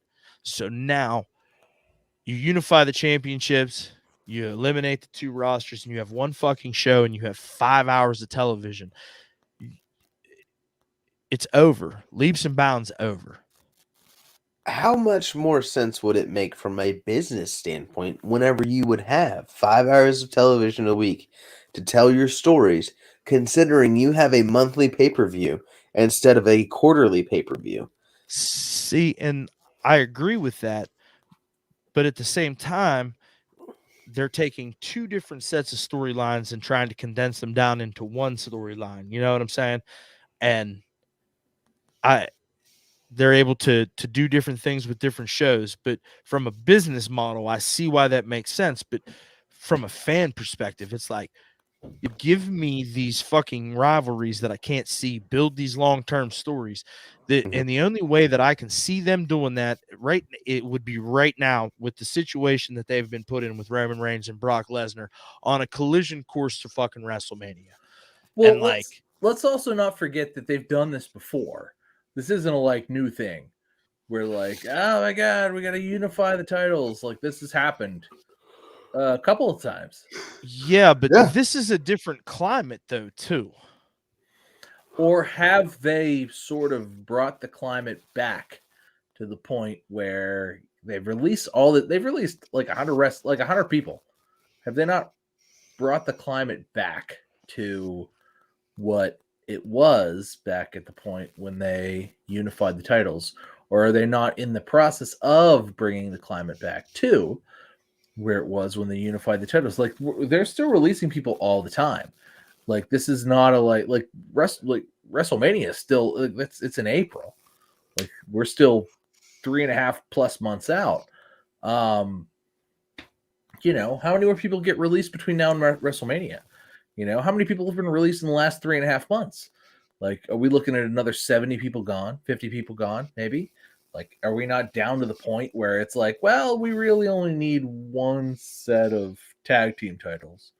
You know, I guess we can keep the Intercontinental and Universal Championships, or the Intercontinental and the USA Championships. Nah, I think one of them has to go too. What, dude? I think it's a complete purge, and you go to fucking 3 titles plus a women's championship. It's a complete purge.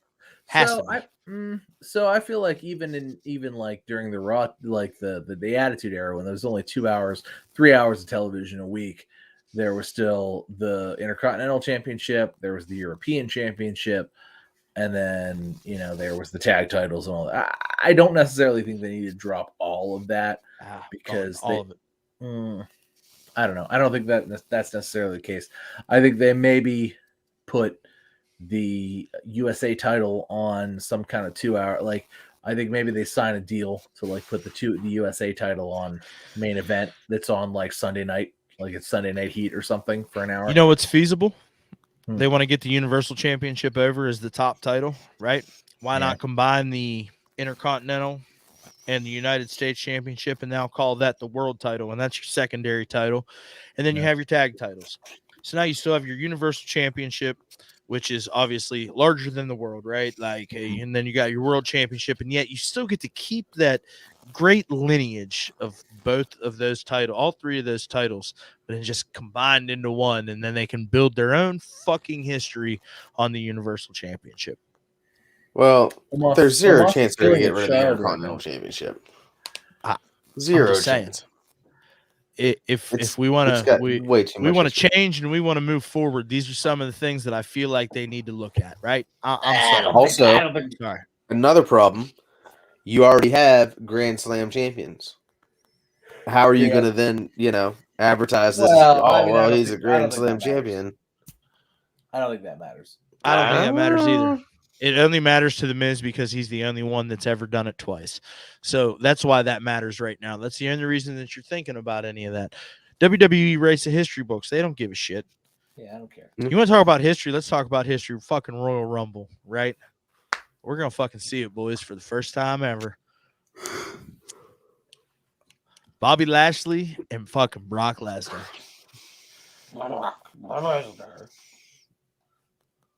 No, I'll be here for that. That's a tall match right there. That's I'm ready dudes that was killing dudes. that's huge dudes. That is huge dudes slamming each other, and I am 100% into that. This is my ball game for that. This is yes, please give me some of that. Omos killed a child. I'm pretty sure.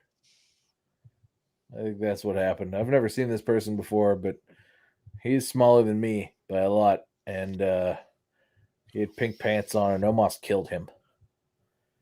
Pretty sure Omos killed a child. Anyway, yeah, no, but WrestleMania, or not WrestleMania, Royal Rumble wise, good God, look, one, I love the Rumble. Two, we're already like bolstering the like title matches around the Rumbles, which the Rumbles are really the sellers in and of themselves. Yeah, right? Like, I mean, that's like, why I tune in. Right, but like we're already bolstering like, hey, besides like the must see TV of the Royal Rumbles, two of them, by the way. We've also just booked like some of your dream matches that you've wished you could see like ever. And yeah, it's man, can we live stream it? I feel like we should live stream it. Like there's almost a like I mean, I'm into doing that. I'm gonna have to look at my own schedule, but we did it last year. I would love to do it again this year. Well, I mean, I'm going to be watching it live, in very like intense fashion. I'll probably get some wings for myself, like I did last year. Hell yeah. Wings for the Rumble, I feel like need to be our thing. Even Yes. if we're all digital, like we all need to just be like munching some wings. I'm pretty. Like, didn't we all do wings last year? I know you and I did. I mean, we did. You and I did. I don't remember if Derek did or not. But nah, he probably had some possum that he ran over down there in the holler. Yeah, it's hard down in the holler to get them wings. I guess it's there's a shortage allegedly. I don't really know, but listen, I got wings from Kegler's a couple of days ago down here in Morgantown. Yeah, I know where Kegler's. Okay. I've been there. I've been there with you, for fuck's sake. There, dude. At this point in time, where everybody's having a hard time getting wings, they were big, meaty, and perfect. I feel money like well spent. That's maybe a lie. I don't know. I mean, unless you spent like $40 for 20 wings, but it's pretty close. Fuck. Well, I'm gonna go to my little wing place down here, and if they're like two, I mean, I don't know. I might go boneless wings. They're a little better for my heart because it's the white meat, and but we'll see. So, I want to circle back. Right, it's just you and I. Derek's probably out letting the goat out. Brock Lesnar and Bobby Lashley is something that like WWE fans have clamored for years and years and years and years, and they've always missed each other. Bobby Lashley actually laid it out. I don't know what it was on, but it was like, I left, he comes back. I come back, he leaves. Blah, blah, blah. And it's, I mean, the way he laid it out, it was like, oh, yeah, he's right. But he's not really right because, like, they've both been back for, like, 2-ish years now. So it's sort of been like, well, this could have happened. They just sort of kept them apart. But, no, I'm really excited for this to actually happen because I think Bobby Lashley's at the top of his game. And I think that Brock is at the point where I want to see Brock against Bobby Lashley. Does that make sense? It's like one of those things where it's just like, I didn't want to see Brock kill Bobby Lashley like a year ago or whatever when he was the United States champion. But now it's like, well, they're on a similar level. And it's like, well, I don't know what could happen. Bobby could feasibly beat Brock. I don't think that's going to happen, but it's feasible at this point. So yeah, I'm pretty jazzed about it, and I'm ready to see what they can put together. I hope they get a little bit of time. I think it like 15 minutes. Oh, I think they'll probably get 15, 20 minutes, especially like right now, like how I feel about the product and the things that you're doing. I think they'll probably get 15, 20 minutes. Well, I don't feel like Hopefully- those are guys that do long matches. Okay, so well, maybe they'll right? get 10, 15 minutes. Yeah, that's what like, I'm saying. 10, 15. I'm interested to see what they're going to do because, I mean, Goldberg and Bobby Lashley went out and had a 13-minute match at some point. It was god-awful, right? But I think that Brock and Bobby can have a better match than Lashley and Goldberg. Oh, yeah, absolutely. So, like, I think you give it 10 to 15 minutes of time and you try to see what happens and give the fans a payoff because, I mean, both dudes work a powerhouse style, and I think it's going to be a lot of fun. And neither one's shy from going after the other, No. and we saw that at day one. So, like, I think that they're both out there to get each other over, and I think we're going to get a great fucking match out of the deal. I really do. That's what if it goes 8 or 10 minutes and it's just like hard hitting amazingness and it's everything I wanted to see for 8 or 10 minutes, like I'm gonna be over the moon about it. And I'll probably if we do live stream it, depending on what your schedule is, I'll be over the moon about it while it happens. Or otherwise, I'll be over the moon about it the next day. And but now I'm definitely getting some wings. So that leads me into my next question for you, right? And it kind of works out that Derek's not here because it kind of allows us to talk about WWE because he don't fucking pay attention. He didn't watch it. He don't fucking know. I told him, moron. I'm like, did you watch wrestling or I have to fire you this week? So You're cursed. You're cursed. We got the tease on Friday night.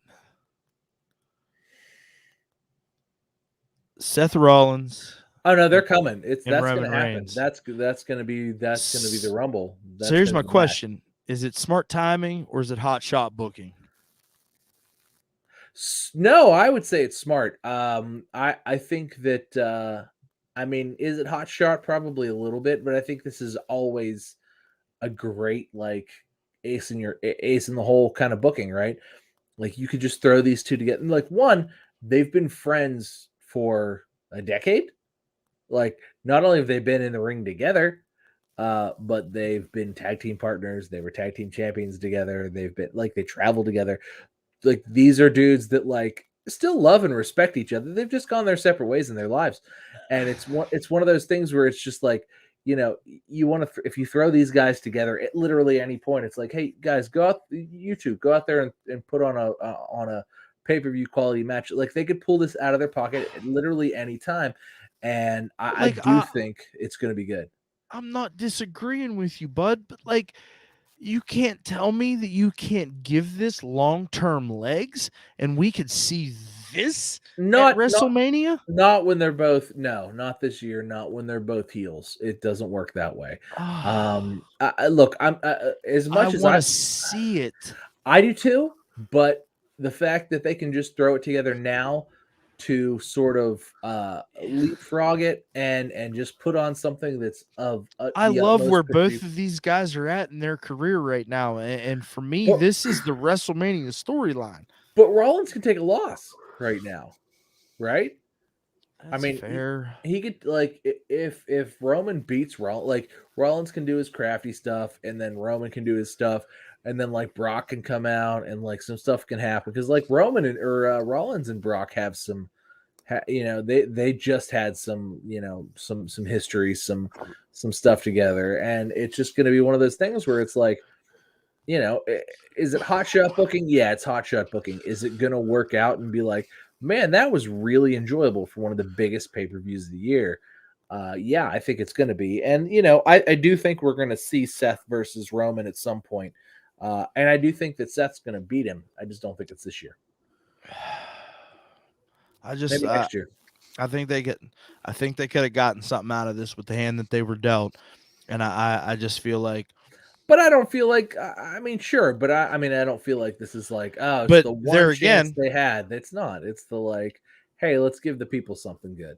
But there again, that just leans into my fan theory that they're going to unify the titles. Well, you could sit here and You could sit here and we, we could sit here and fantasy book this stuff the whole day, or fan fiction. That's what they call it in the nerdies. In the nerdies, it's fan fiction. We could sit here and create fan fiction all night, and there could be sexual tension too. We want to make some sexual tension between these handsome bearded men, but that's just no. It's not what's happening this year. So, and that's fine, and I think that should be fine. And I'm very wait. Derek is very confused over my bring up of sexual tension. Why? Fan fiction, guys. Fan fiction. I'm bringing up fan fiction. Okay? Is this fucking Fan anime fiction. though? This is Yes. getting weird. Yes. See what you did. Yes. That's why, because I called it fan Oh. fiction. That's what. Come on, guys. Come back. Maybe they do have sexual tension. I don't know. I don't think so, because they're both like married men doubt with it. like many children. But like, if you were fantasy booking some fan fiction, maybe there is. You don't know. Maybe I mean, I am handsome as a motherfucker. maybe they lock up and they both become erect immediately. I don't know. So There we go. I did it. I was trying to do that to Derek all night. And I got it. I got him. That's what I wanted to do. I got him. Walt was not paying attention. He was coughing. And I brought him. you did it, bud. You did it. Wow. I got it. I did it. All right. I'm so glad. You've been working hard all episode too. I've been working on that for an hour and 41 minutes, boys. No.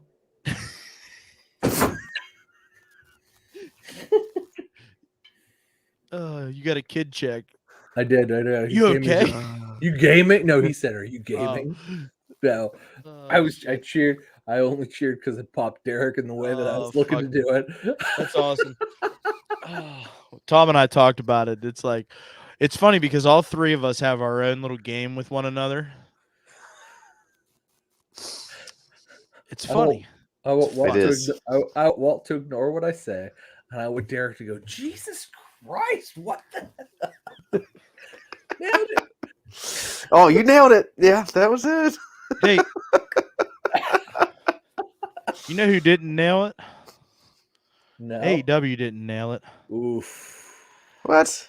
AEW's having some buyer's remorse here, pal.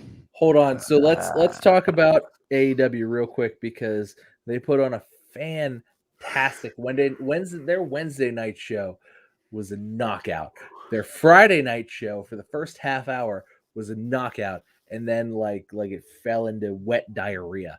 Jesus. But did it both. Got them both.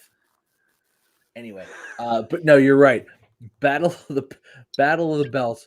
I called it beforehand. Like I said it like on Friday, like Friday early afternoon before Rampage. Even I'm like, oh, fucking Cody can't even compete, and whomever wins between these two people who are not Cody are going to be the interim champion.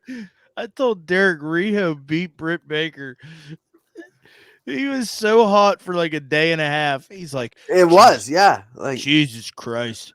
Tonight at like 6 p.m. Derek goes, why did Walt lie? It's like, because so you would watch the goddamn match.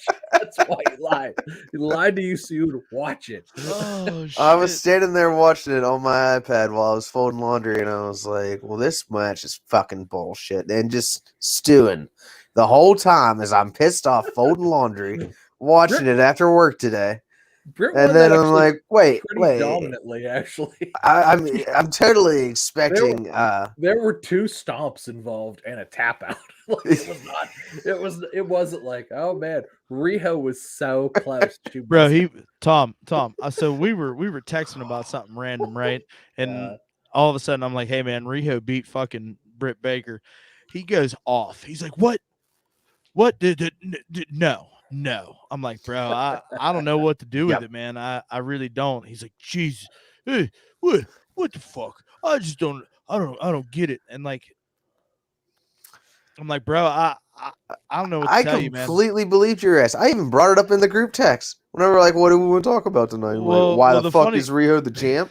That's what I want to talk about. The funny thing is, I text Tom separately, and I was like, he told "Hey me. man, I told Derek that Riho beat Britt Baker." I Tom, see. Tom goes, Tom goes, smart play. Derek doesn't watch wrestling. Could you imagine if we went into this show tonight? The whole time I'm Oh. thinking Reno Bree. Oh man. Oh, that's listen. I'd have sold it. I was I'd have hoping you were. sold it. I was hoping you were gonna do that.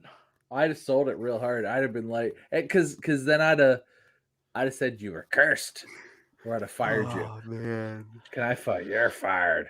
So Sorry for not watching wrestling. Fire. I know, We've already dogged you pretty hard for not watching wrestling. I know it's funny, right? But like, is AEW having some buyer's remorse putting this TNT title on Cody Rhodes that they turned around and all of a sudden put it back on Sammy G? I mean, they should.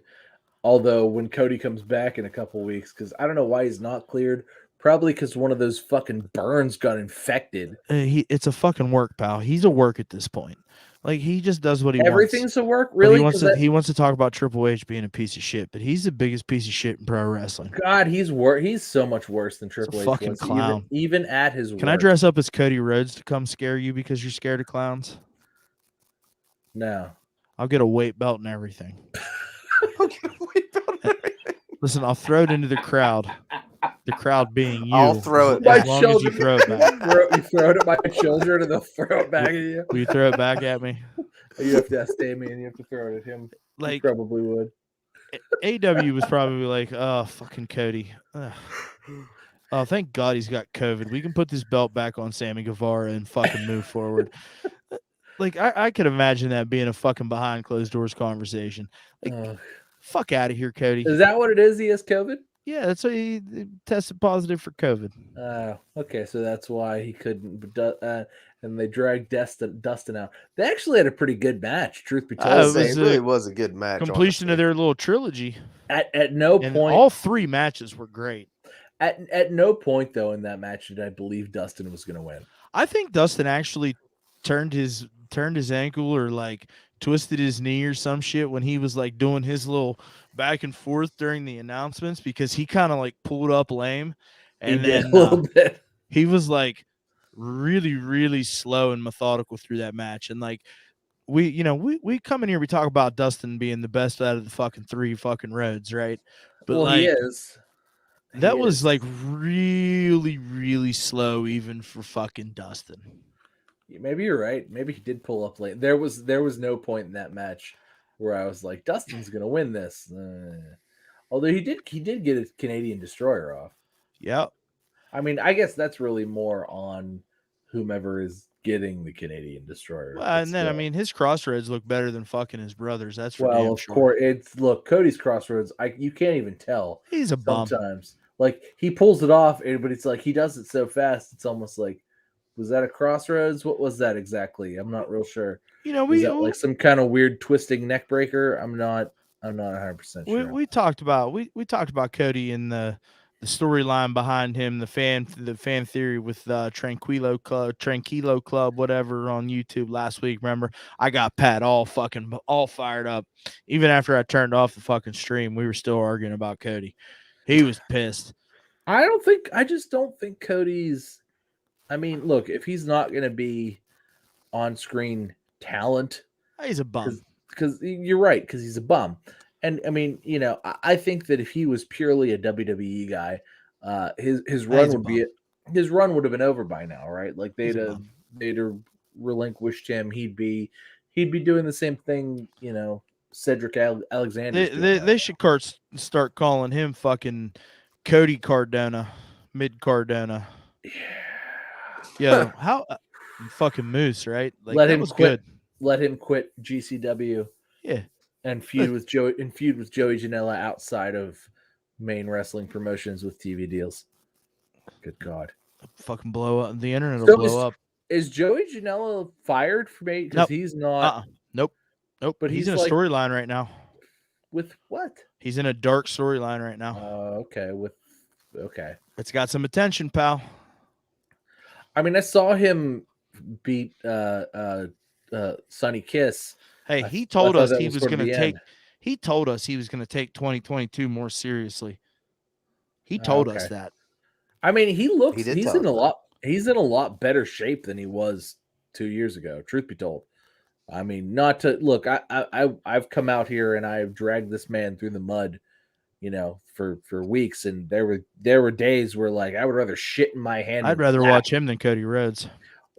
Look, there were plenty of weeks where I'd rather shit in my hand and clap than watch a Joey Janela match. But look, the man seems to. I did it again. The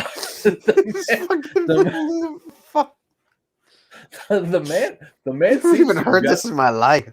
got himself in shape. He's got some shoulders to him now. Like, what the fuck? I mean, he's still a midget, but like, he's doing his thing, and he's looking like he's taking himself seriously. Not that I want to see him on TV, but like the little clips that I've seen and stuff, like, is that the same guy? He's going to be the AEW World Champion by the end of 2023. I mean, look, I hope that he proves that. Look, I hope that he could drag himself up, pull himself up by the bootstraps from a guy who, like I said, I would rather shit in my hands and clap than watch wrestle, to a guy who I'm like, damn, this guy's a world champ. And he worked it and he did it for himself and he deserves it. I hope that I feel that way. I hope that I feel that way. I won't. You'll still make some sort of joke about cigarettes and high school gyms and something. Well, somehow. And foil pans. Foil pans. God, the foil pan. That's the last time we saw him on Dynamite. To this day, it's the last time we saw him on Dynamite. He sold the tin foil pan. So it killed him and his career. It did. It killed him. Doesn't matter how buff he gets. I mean, Derek, I have to hear your opinion, because last week you came in here and you fucking you were like the hand of the king for fucking old Cody Rhodes there, and you stood by him the last couple of weeks and stood up for him while Tom and I dogged on him. But like, do you feel like AEW has buyer's remorse and they realized they made a mistake taking the TNT title off fucking Sammy Guevara? I want to hear you say yes or no. So I've sat here quietly this whole time because I'd already thought about this, and I knew this was going to come up at some point. Did you? I did. Oh, absolutely. Oh, yeah. I'll know in a minute if you thought this was going to come up. I'm not trying to come in here every week, and I know you're going to dog me for this one, but I know I'm the AEW shill, and I'll sit here and I'll show for them for an hour to 2 hours every Monday and not ever talk anything bad about them. But I got to do it again here, fellas. I'm sorry. But it makes sense the way they sold this match. If he is medically not cleared to fight because he has COVID, they've already stated before the show even aired on TV that this was going to be more sports and related to where records matter. Records reset at the beginning of the year, and records matter. So, hear me out. You got to take into account that the belt's not going to be, obviously attainable at this point since he's not medically fit to fight. We're going to have an interim champ, and then that sets up the perfect opportunity for us to have a unification match. And if you want to, at that point, put it back on Sammy, and that'd be great. So, wrong with that. I'd love to put it back on Sammy. Do I think it's going to do well on Cody? No, I think it's just going to piss everybody off exactly how they are right now. It's just going to be the same thing. More and more and more. He's just digging it deeper. Why even put yourself in that fucking situation then? You can't undo it whenever you've got COVID and you can't wrestle. What are you supposed to do? They came out with the best possible scenario they could. So, okay, so Derek agrees with you in a roundabout way. It's like, well, he got sick, but I agree with you in the got sick roundabout way that, oh, yeah, put it back on. So either, one, they were hot-shotting the title, so they could just throw it back onto Sammy, 6 days later or whatever it was. Or they did it, and they were like, well, what the fuck? Why would you do this? And, like, the internet reacted, and Tony Khan was like, see, Cody, you're a dumbass. And, like, they were going to hot potato it back to him, but then Cody got sick. They're like, all right, well, let's just let Dustin hot potato it back to him. and then Cody, whenever you can compete again because you don't got the COVIDs no more, But Sammy can beat you, which is what we should have done in the first place. At this point, I don't know that their intentions originally were to hot potato it back and forth between Cody and Sammy, but I'm thinking whenever Cody is able to compete again, you 100% hot potato it back at this point because Sammy came out and had that match with Dustin. It was a great match. We've all agreed that there was nothing wrong with that match at all. It was very solid. And now he's kind of climbed the hill and he's put in the work and he beat the other roads, the better roads, as we've all said, at least in the ring.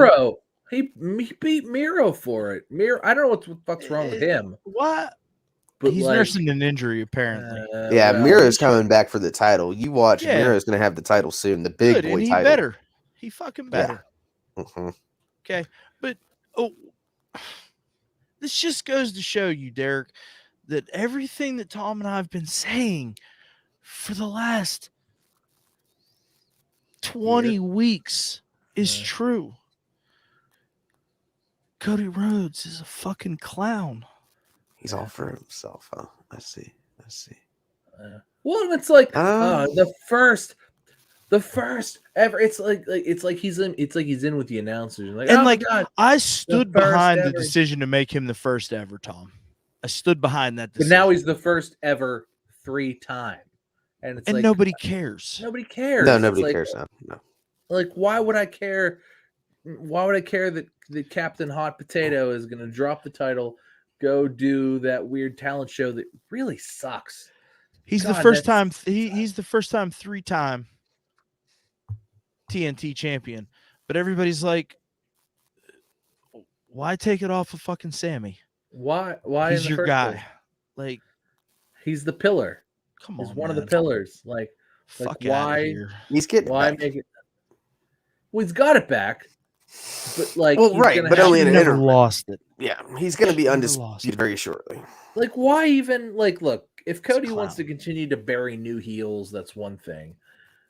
I mean, I think that's nonsense too. But now, what's Cody going to do? He goes back to burying heels all winter, or maybe he's gone all winter. He just goes away, judging people blowing bubbles out of their buttholes. Listen, here's for me, this is it in a times, nutshell. But... Okay, he clearly doesn't know if he wants to be a talent or an executive, right? Well, when he decides he wants to be a talent, he comes out and he's like, "Give me that title." It's weird that he hasn't done that to the tag team titles yet. Well, it's because the Bucks are EVPs too, pal. The Bucks are like, no. Yeah, that's I feel like he's probably done that. He probably just did that, and they were like, "No, you can't do that." No, we'll lose the belts, but we're gonna do it our way because we're the greatest tag team in the history of AEW. Lucha or Dinosaur Express or whatever, Jurassic Express. Why can neither of you fucking remember what their name is? Because they lost Marcos. Derek comes in here a couple weeks ago and calls them fucking Jurassic fucking Park, and everybody sells it because we don't want to shit on Derek. They're Dinosaur Park. Wait, no, I disagree with that. It's not that we don't want to shit on Derek. It was a shit on Derek heavy. You'd already met the shitting on Derek quota that evening. That's the quota. Let's call him Dinosaur House Party. We kind of already talked about this, right? Or a little bit earlier, but Dinosaur House Party. Daniel Bryan, Adam Page, numero dos. Yeah. That 5-star match that we had. Yeah, I mean that's 2 now. 2 is better than 1. I would say one was 4 stars, 2 is 5 stars. 5 stars. That's you didn't even give official ranking. All right. One was 4 stars, 2 was 5. He's only saying that because Dave gave it 72 stars. That's the only reason why he's saying that. Also, Tom's got to be fickle. He should be fickle, Tom. Well, I've got a spoon, and Dave can eat my ass with it. Well, I mean, why? Derek will just snort it because he hangs out with Dave. Snort Dave's ass? Yeah, off my ass. Jesus. Hey, Derek, that's called a callback. Okay. Yeah. And that's something that I said to you in a previous episode about you gargling Dave Meltzer's balls in and Oh, around yeah. your chin area. Okay. So you should probably go check that out, and we can have this conversation off stream so that you Okay. understand that was a callback. You should Okay. put that up at the bottom, like ding, callback, and then put the definition. I didn't get to watch it, but we already kind of talked about it. But I just wanted to bring it up again to kind of round things out, right? I'm really into what AEW's got going on. I'm really into what WWE's got going on. And coming out of this week, man, If Tom, only AEW could like they've been consistent in a way where it's like great, bad, great, bad, great, bad, great, bad, great, bad. And it's like they've only got like every other week of good. It's like they're missing some good still, but luckily for them, there's some available talent that could maybe double up. They could go good, before they like. see, I disagree with that. I think they need to focus on what they've got right now. Maybe cherry pick one or two people. Sure. But I don't think that you need much more than that, especially with everything that's out there. Well, I think they're going to get quite a few more people. And maybe they're going to let some. I sure hope they don't. And maybe they're going to let some contracts lapse. Well, the news is already broke that Marco Stunt, his contract's going to lapse. Christian Cage replaced him. Sorry, Marco. Although we're not sorry. It's funny because you guys are both a member of this group on Facebook with me, the All Elite Wrestling group. Oh no, I actually left that group. Oh, did you? Because they were they're dude, such a bunch of fucking little crybaby marks. I couldn't. Derek's probably a top contributor in that group. I am. Whenever I post, it says the thing with the. Look, I had to leave. I had to leave Facebook as a whole. It's just not. It wasn't conducive to my physical or mental health any longer. I actually left that group prior to my leaving all of Facebook because it was like I couldn't facepalm so hard without actually hurting myself by reading the fucking Mark posts in this. Who's ready to see Kenny Omega versus Marco Stunt? Bro, they used to get so goddamn mad whenever like people would post like what are the kids call them these days? Thirst trapped photos. Oh yeah, for of sure. like the female talent. Oh yeah, for sure. Don't disrespect them. She's a professional. How dare you disrespect Hikaru Shida with that booty picture? She posted it on Instagram. I shared her Instagram post, buddy. And there was also and then they also went ahead and they also went ahead and AEW was like, what if we put all the smoke shows in a feud together?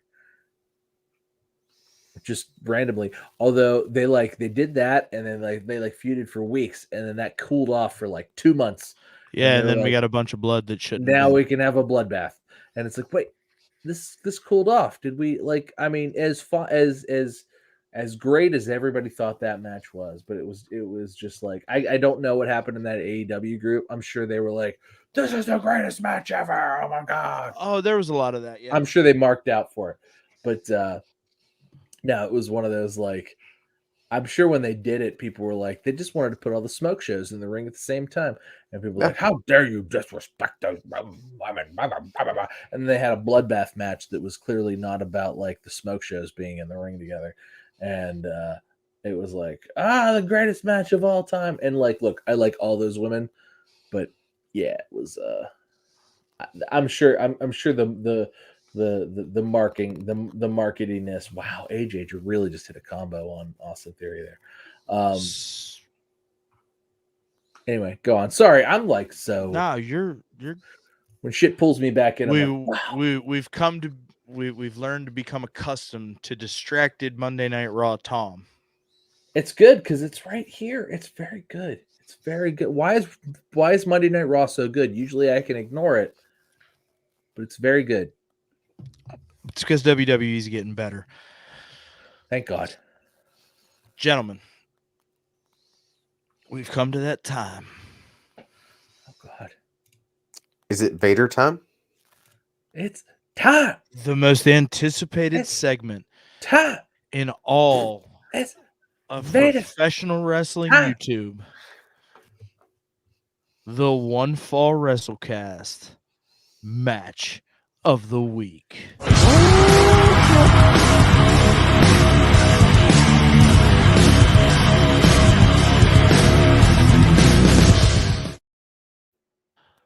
Ooh, boy. Hey, so listen, we did talk about this week. I think overall wrestling was a B+ week, right? Like the entire body of work was B+. I enjoyed my wrestling experience this week. Oh yeah. So Yeah. I'm super excited to see what everybody's match of the week was. No. Tom, acknowledge me. So, my match this week, boys, was my dude Hook versus whatever jabroni he beat up this week. What was this guy's name? It wasn't Bear Bronson. I don't know what this guy's name was. Weak. Yeah, but whatever. Look, Hook beat this dude. It was actually really good. He sold a little bit.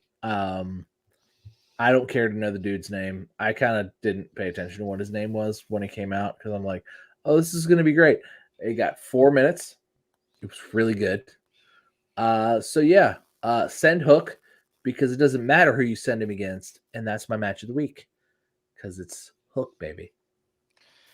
You want to talk about the most over thing in wrestling right now? I think you've got to put Hook at the top of the list. I mean, he's over. He's so over.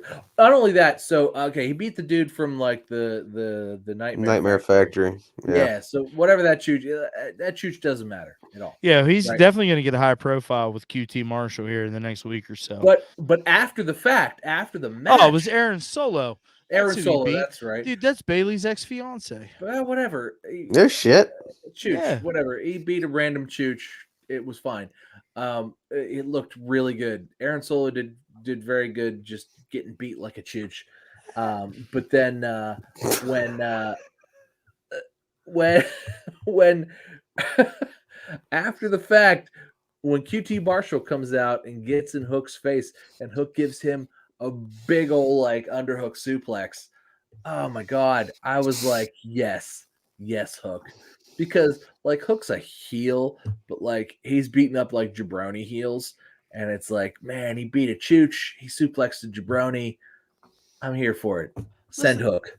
There's a lot of guys that are over as fuck in professional wrestling, and a lot of them live in AEW, right? Like they're just out here getting to do their own thing. And Hook is over as fuck. And I mean, truthfully, he was the He's had highlight of 3 matches. He was the highlight of Rampage for me, and it didn't even last that long. Like, Rampage is a 1-hour show. It started out like on fire because we get some really good fire matches on Rampage, and then right after that's over, it fell off the cliff, and it's like, oh, do you want to see Riho versus Britt Baker? It's the main event, and we were like, no, we don't. Oh, Which no, actually wasn't a terrible match. That was actually, and I'm wrong. Actually, that was Saturday, Derek. I'm sorry, I was wrong because I called that the worst. I called that the worst match of the week. That was not the worst match of the week. The worst match of the week actually was one of the matches from Rampage, which was like Riho and Ruby Soho versus Britt Baker and Jamie Hayter. Jamie Hayter. Yeah, it was awful. That match was like nobody knew where their spots were. They were like everybody looked lost, and they got 15 minutes on a 1-hour show. Listen, Britt and Riho wasn't the worst thing on TV this week. That's for No, sure. I enjoyed it actually. No, because it was Britt, Riho, Jamie Hayter, and Ruby Soho. That was the worst thing on TV this week. It was really, really, really terrible. And it was one of those things was like, it's like, maybe I don't even know what it is. It's just like none of them felt like they had chemistry at all. And somehow Britt and Riho managed to make chemistry the next night. I don't know. I mean, I guess Rampage was like pre-taped probably. So like maybe they had a couple days to work it out. But that match was just yuck. I'm glad Britt won. I don't think I don't want to see Riho as the champion anymore. I No. feel like I hated it She when can it go happened. away now. Yeah, she can go away. Like Britt has We got beaten that her. closure. She can go away. Yeah, that's how I feel. But yeah, it's anyway. I'm sorry. I took all the time talking about all the other matches besides Hook one. Hook won, and I like Hook a lot. And then he suplexed QT Marshall, which I liked a lot too. So Hook, let's go Hook. Little Dick Derek. So, for the week, I've got Brian Pillman Jr. and Malachi Black from Dusseldorf, Germany. Although you called him Malachi Pink earlier. I did. I called him Malachi Pink whenever we were talking earlier. And I was like, what the fuck is he talking about? And I was like, oh, he must be Malachi Black.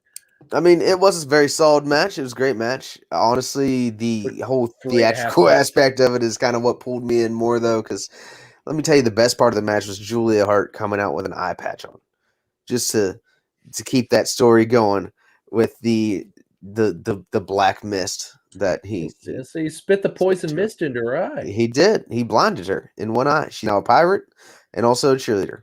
She's confused, and I like it. I just think it was great chemistry. There was actually a spot at the end that I even texted you boys and was like, so was that a botch or was that an on purpose botch? Because the timing of that, kick was pretty on point. It was such a graceful fall into the ring too. That like it wasn't. It looked so like he did that on purpose. Yeah. Look. If that was a botch, that was the greatest timed botch of all. That was the greatest timed botch of all time. Right. But I think it was on purpose, and I think that Brian Pillman's going to get to be like, I slipped. That's all. I had you. That kind of thing. Yep. I just slipped. I feel it. You took advantage. One mistake, and they can back and forth on that. And I think that's a neat storyline. I always like when that happens because Ciampa and Braun Breaker just did that same thing too, where it was Ciampa was like, I'm not saying you're gonna slip again. I'm not saying you're gonna make a mistake, but that's it.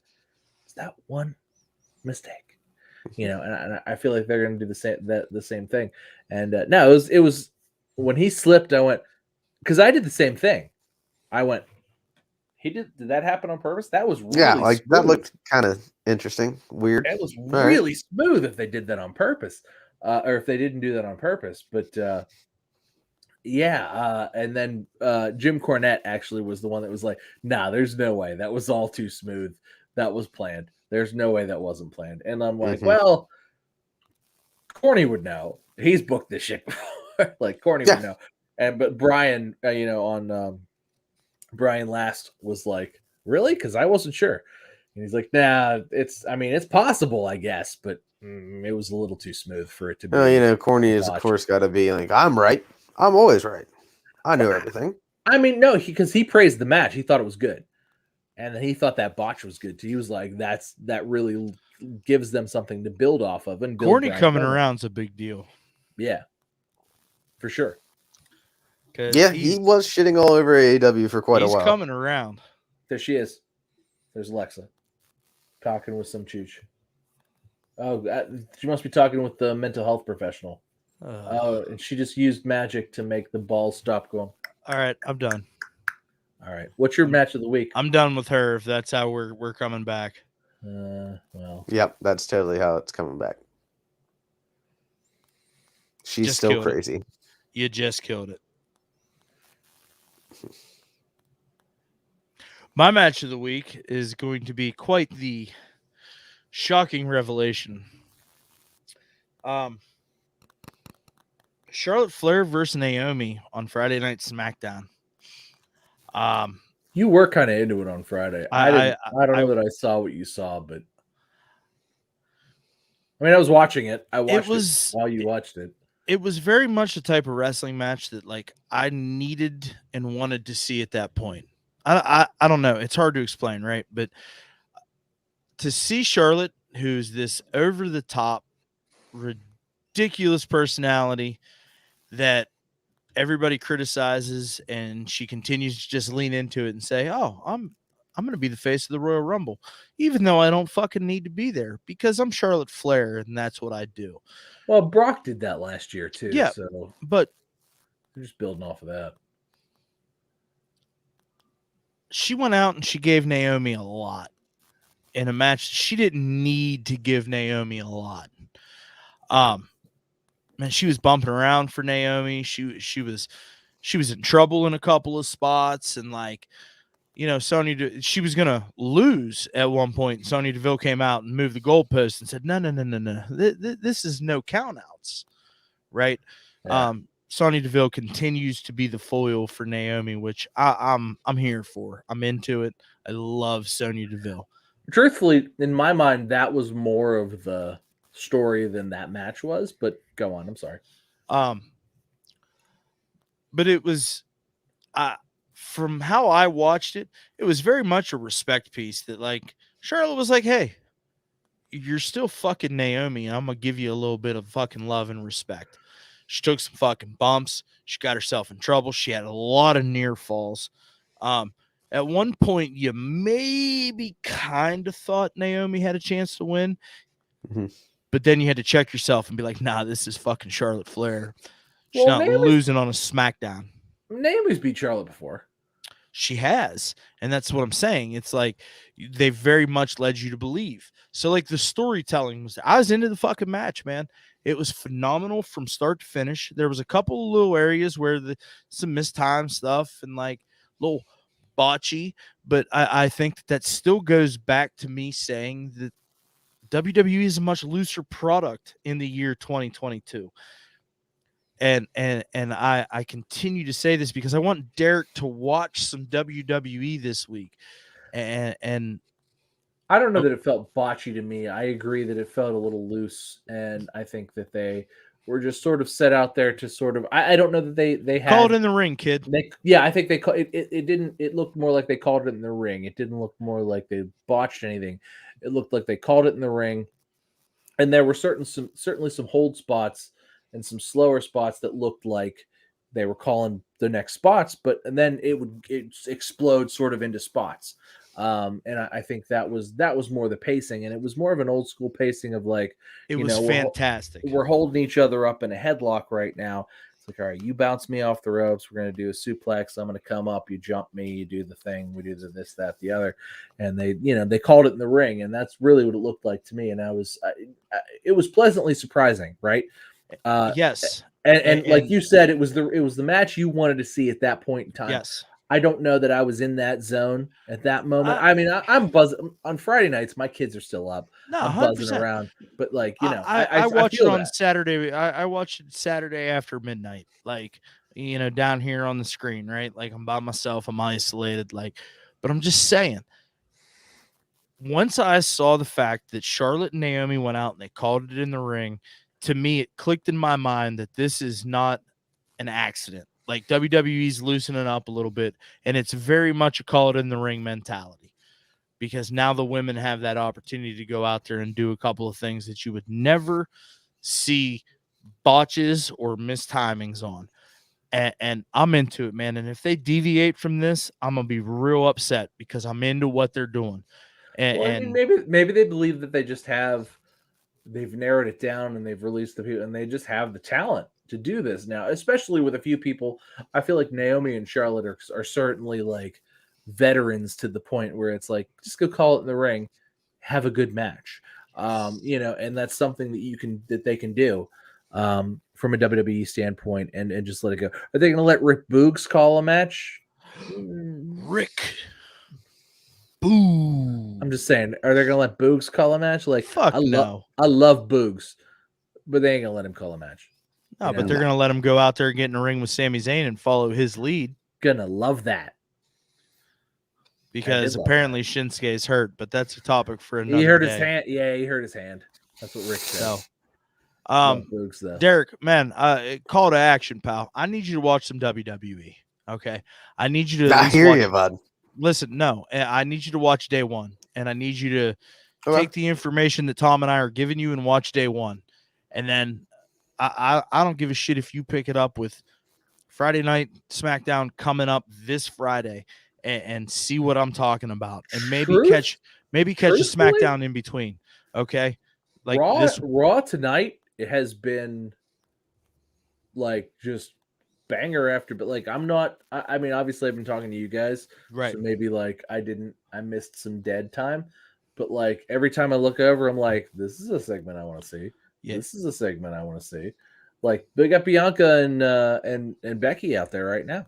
Like It's like, Derek, as the AEW guy of this show, and like Tom and I respect what they're doing, but we're still very much WWE guys, right?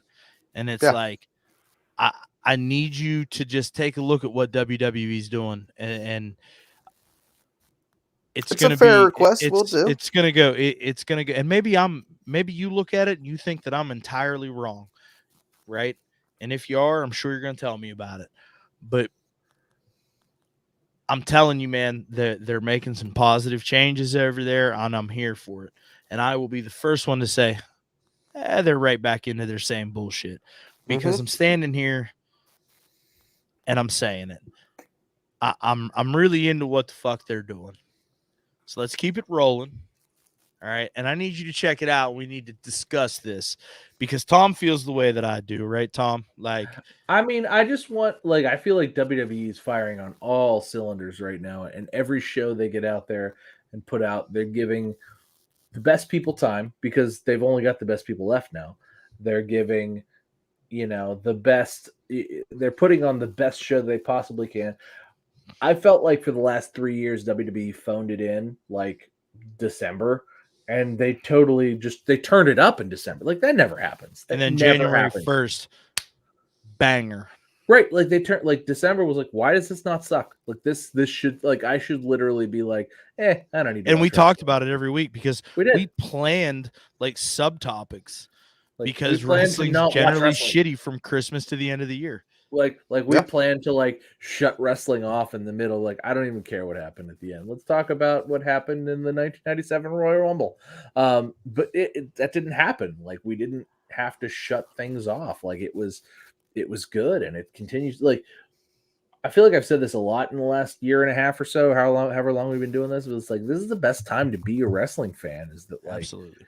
There's just good, and it's not like overproduced like WWE's overproduced corporate bullshit sometimes, but it's like they've got AEW to push them in the non-overproduced corporate bullshit line, but like we also had NXT, which was not overproduced corporate bullshit for like a long time. And so now like, it is. Well, now it is, but I just as big up down whatever it's been like I think WWE is also given all of the rest of the indie wrestling plus community sort of a gift, and it's like, well, look, here's all this great talent. We've trained them, we've spent millions of dollars on them to make them the best performers. They've trained in promos with Shawn friggin' Michaels. You got guys like that? No? Okay. Well, we fired this guy. We made our Mount Rushmore, by the way. We did. He did make our Mount Rushmore. That was a surprise throw-in too. I did not expect that. But like we got you got guys like people going to Impact, like Jonah going to Impact. He's a bum. I mean, that's fine, but he's the only guy in Impact that was trained by Shawn Michaels. But he's a bum. He's not a bum. You're a bum. I'm a bum. All right. So is that all we got? Real quick, and then we'll bang out the end of the show. I'm gonna step on my soapbox for a second. Okay. I'm really hungry. I need to go get some fit. Listen, I'm a fat guy, and I would like to go get something to eat too, pal. All right, don't be so selfish. I think I got 7 minutes left on my battery. So that's all you. So, real quick, Tom, I agree with you entirely. I think that pro wrestling is the best that it's been in a long time, at least through the end and the beginning of the year. But I think that the one thing that everybody gets focused on is it's AEW or WWE. We can clearly find the value in both shows and enjoy value in both shows. Man, where WWE's at right now, it's top notch, and I'm into it. And I hope they don't change directions into what they've been in the past year or two, where it's way overproduced and just way too much, because I'm really into what they're doing so far in the first 10 days of 2022, and I can't put that over enough. But I'm here for the ride regardless. And at the end of the day, man, you come in here and you sit down and you watch wrestling and you enjoy it your way. There's no right way. There's no wrong way. Just enjoy the fuck out of it, man, because that's what we're here for. And my hope too is that so AEW forced WWE to step up. My hope is that AEW also steps up to meet WWE with a consistent show every week. Like, just put it on, because they have less time to fill. And they've got a lot of good talent now, a lot of good fucking talent now. So hopefully they just pop in and fill the good talent, fill their time with good shows every week, because it seems to be Dynamite particularly. A Rampage, whatever. I don't care if it's hit and miss, but like Dynamite really needs to be hit absolutely every single week. Rampage, they can be half good, half whatever bullshit. And Rampage has actually been solid because Adam Cole is anchoring that show right now. He is, and he popped off the show this week. It was a great match. It was exactly the kind of match it should have been. The rest of Red Dragon came out. They started beating on. They were going to beat down the guy that Adam Cole just beat, and then the best friends came out for the save. But I mean, it was just it was one of those things where it was just like, this is the way this needs to be done. And it's a B show. It's a Friday night, but like, hey, Adam Cole's going to go out there and put on a great show, and this is with an NXT alum alongside him. Although he did get hurt in the match, so he's going to be out again after he got hurt in his first match in AEW. He's going to get hurt. He's going to be out again. But anyway, well, take us home. Let's be done. So I just wanted to take an opportunity before we head on out of here to tell everybody, make sure that you reach out to people that you want to reach out to. Say hi, check on people. I lost a really, really good friend this week, and I missed an opportunity to reach out to this person. So you make sure you take that time and you reach out to people that you want to reach out to. Also today, I talked about this last year too, is the anniversary of the passing of one of my greatest friends in my entire lifetime. So it's been a little bit of a wild week for me. So I appreciate you guys getting to come in here and talk some wrestling with me and kind of let me take my mind off of some things. I appreciate both of you more than you'll ever know. Hey guys, check us out on social media, both Twitter and Instagram at @1_fall WC. That's ONE. If you're watching us on YouTube, you know that we exist. We talk about this every week. Like, comment, and subscribe. We would really, really appreciate that. Audio folks, we appreciate you. Continue to show up and show out. Thank you so very much. So with all that being said, thanks for hanging out. It's all love. We'll catch you next week. One Fall WrestleCast.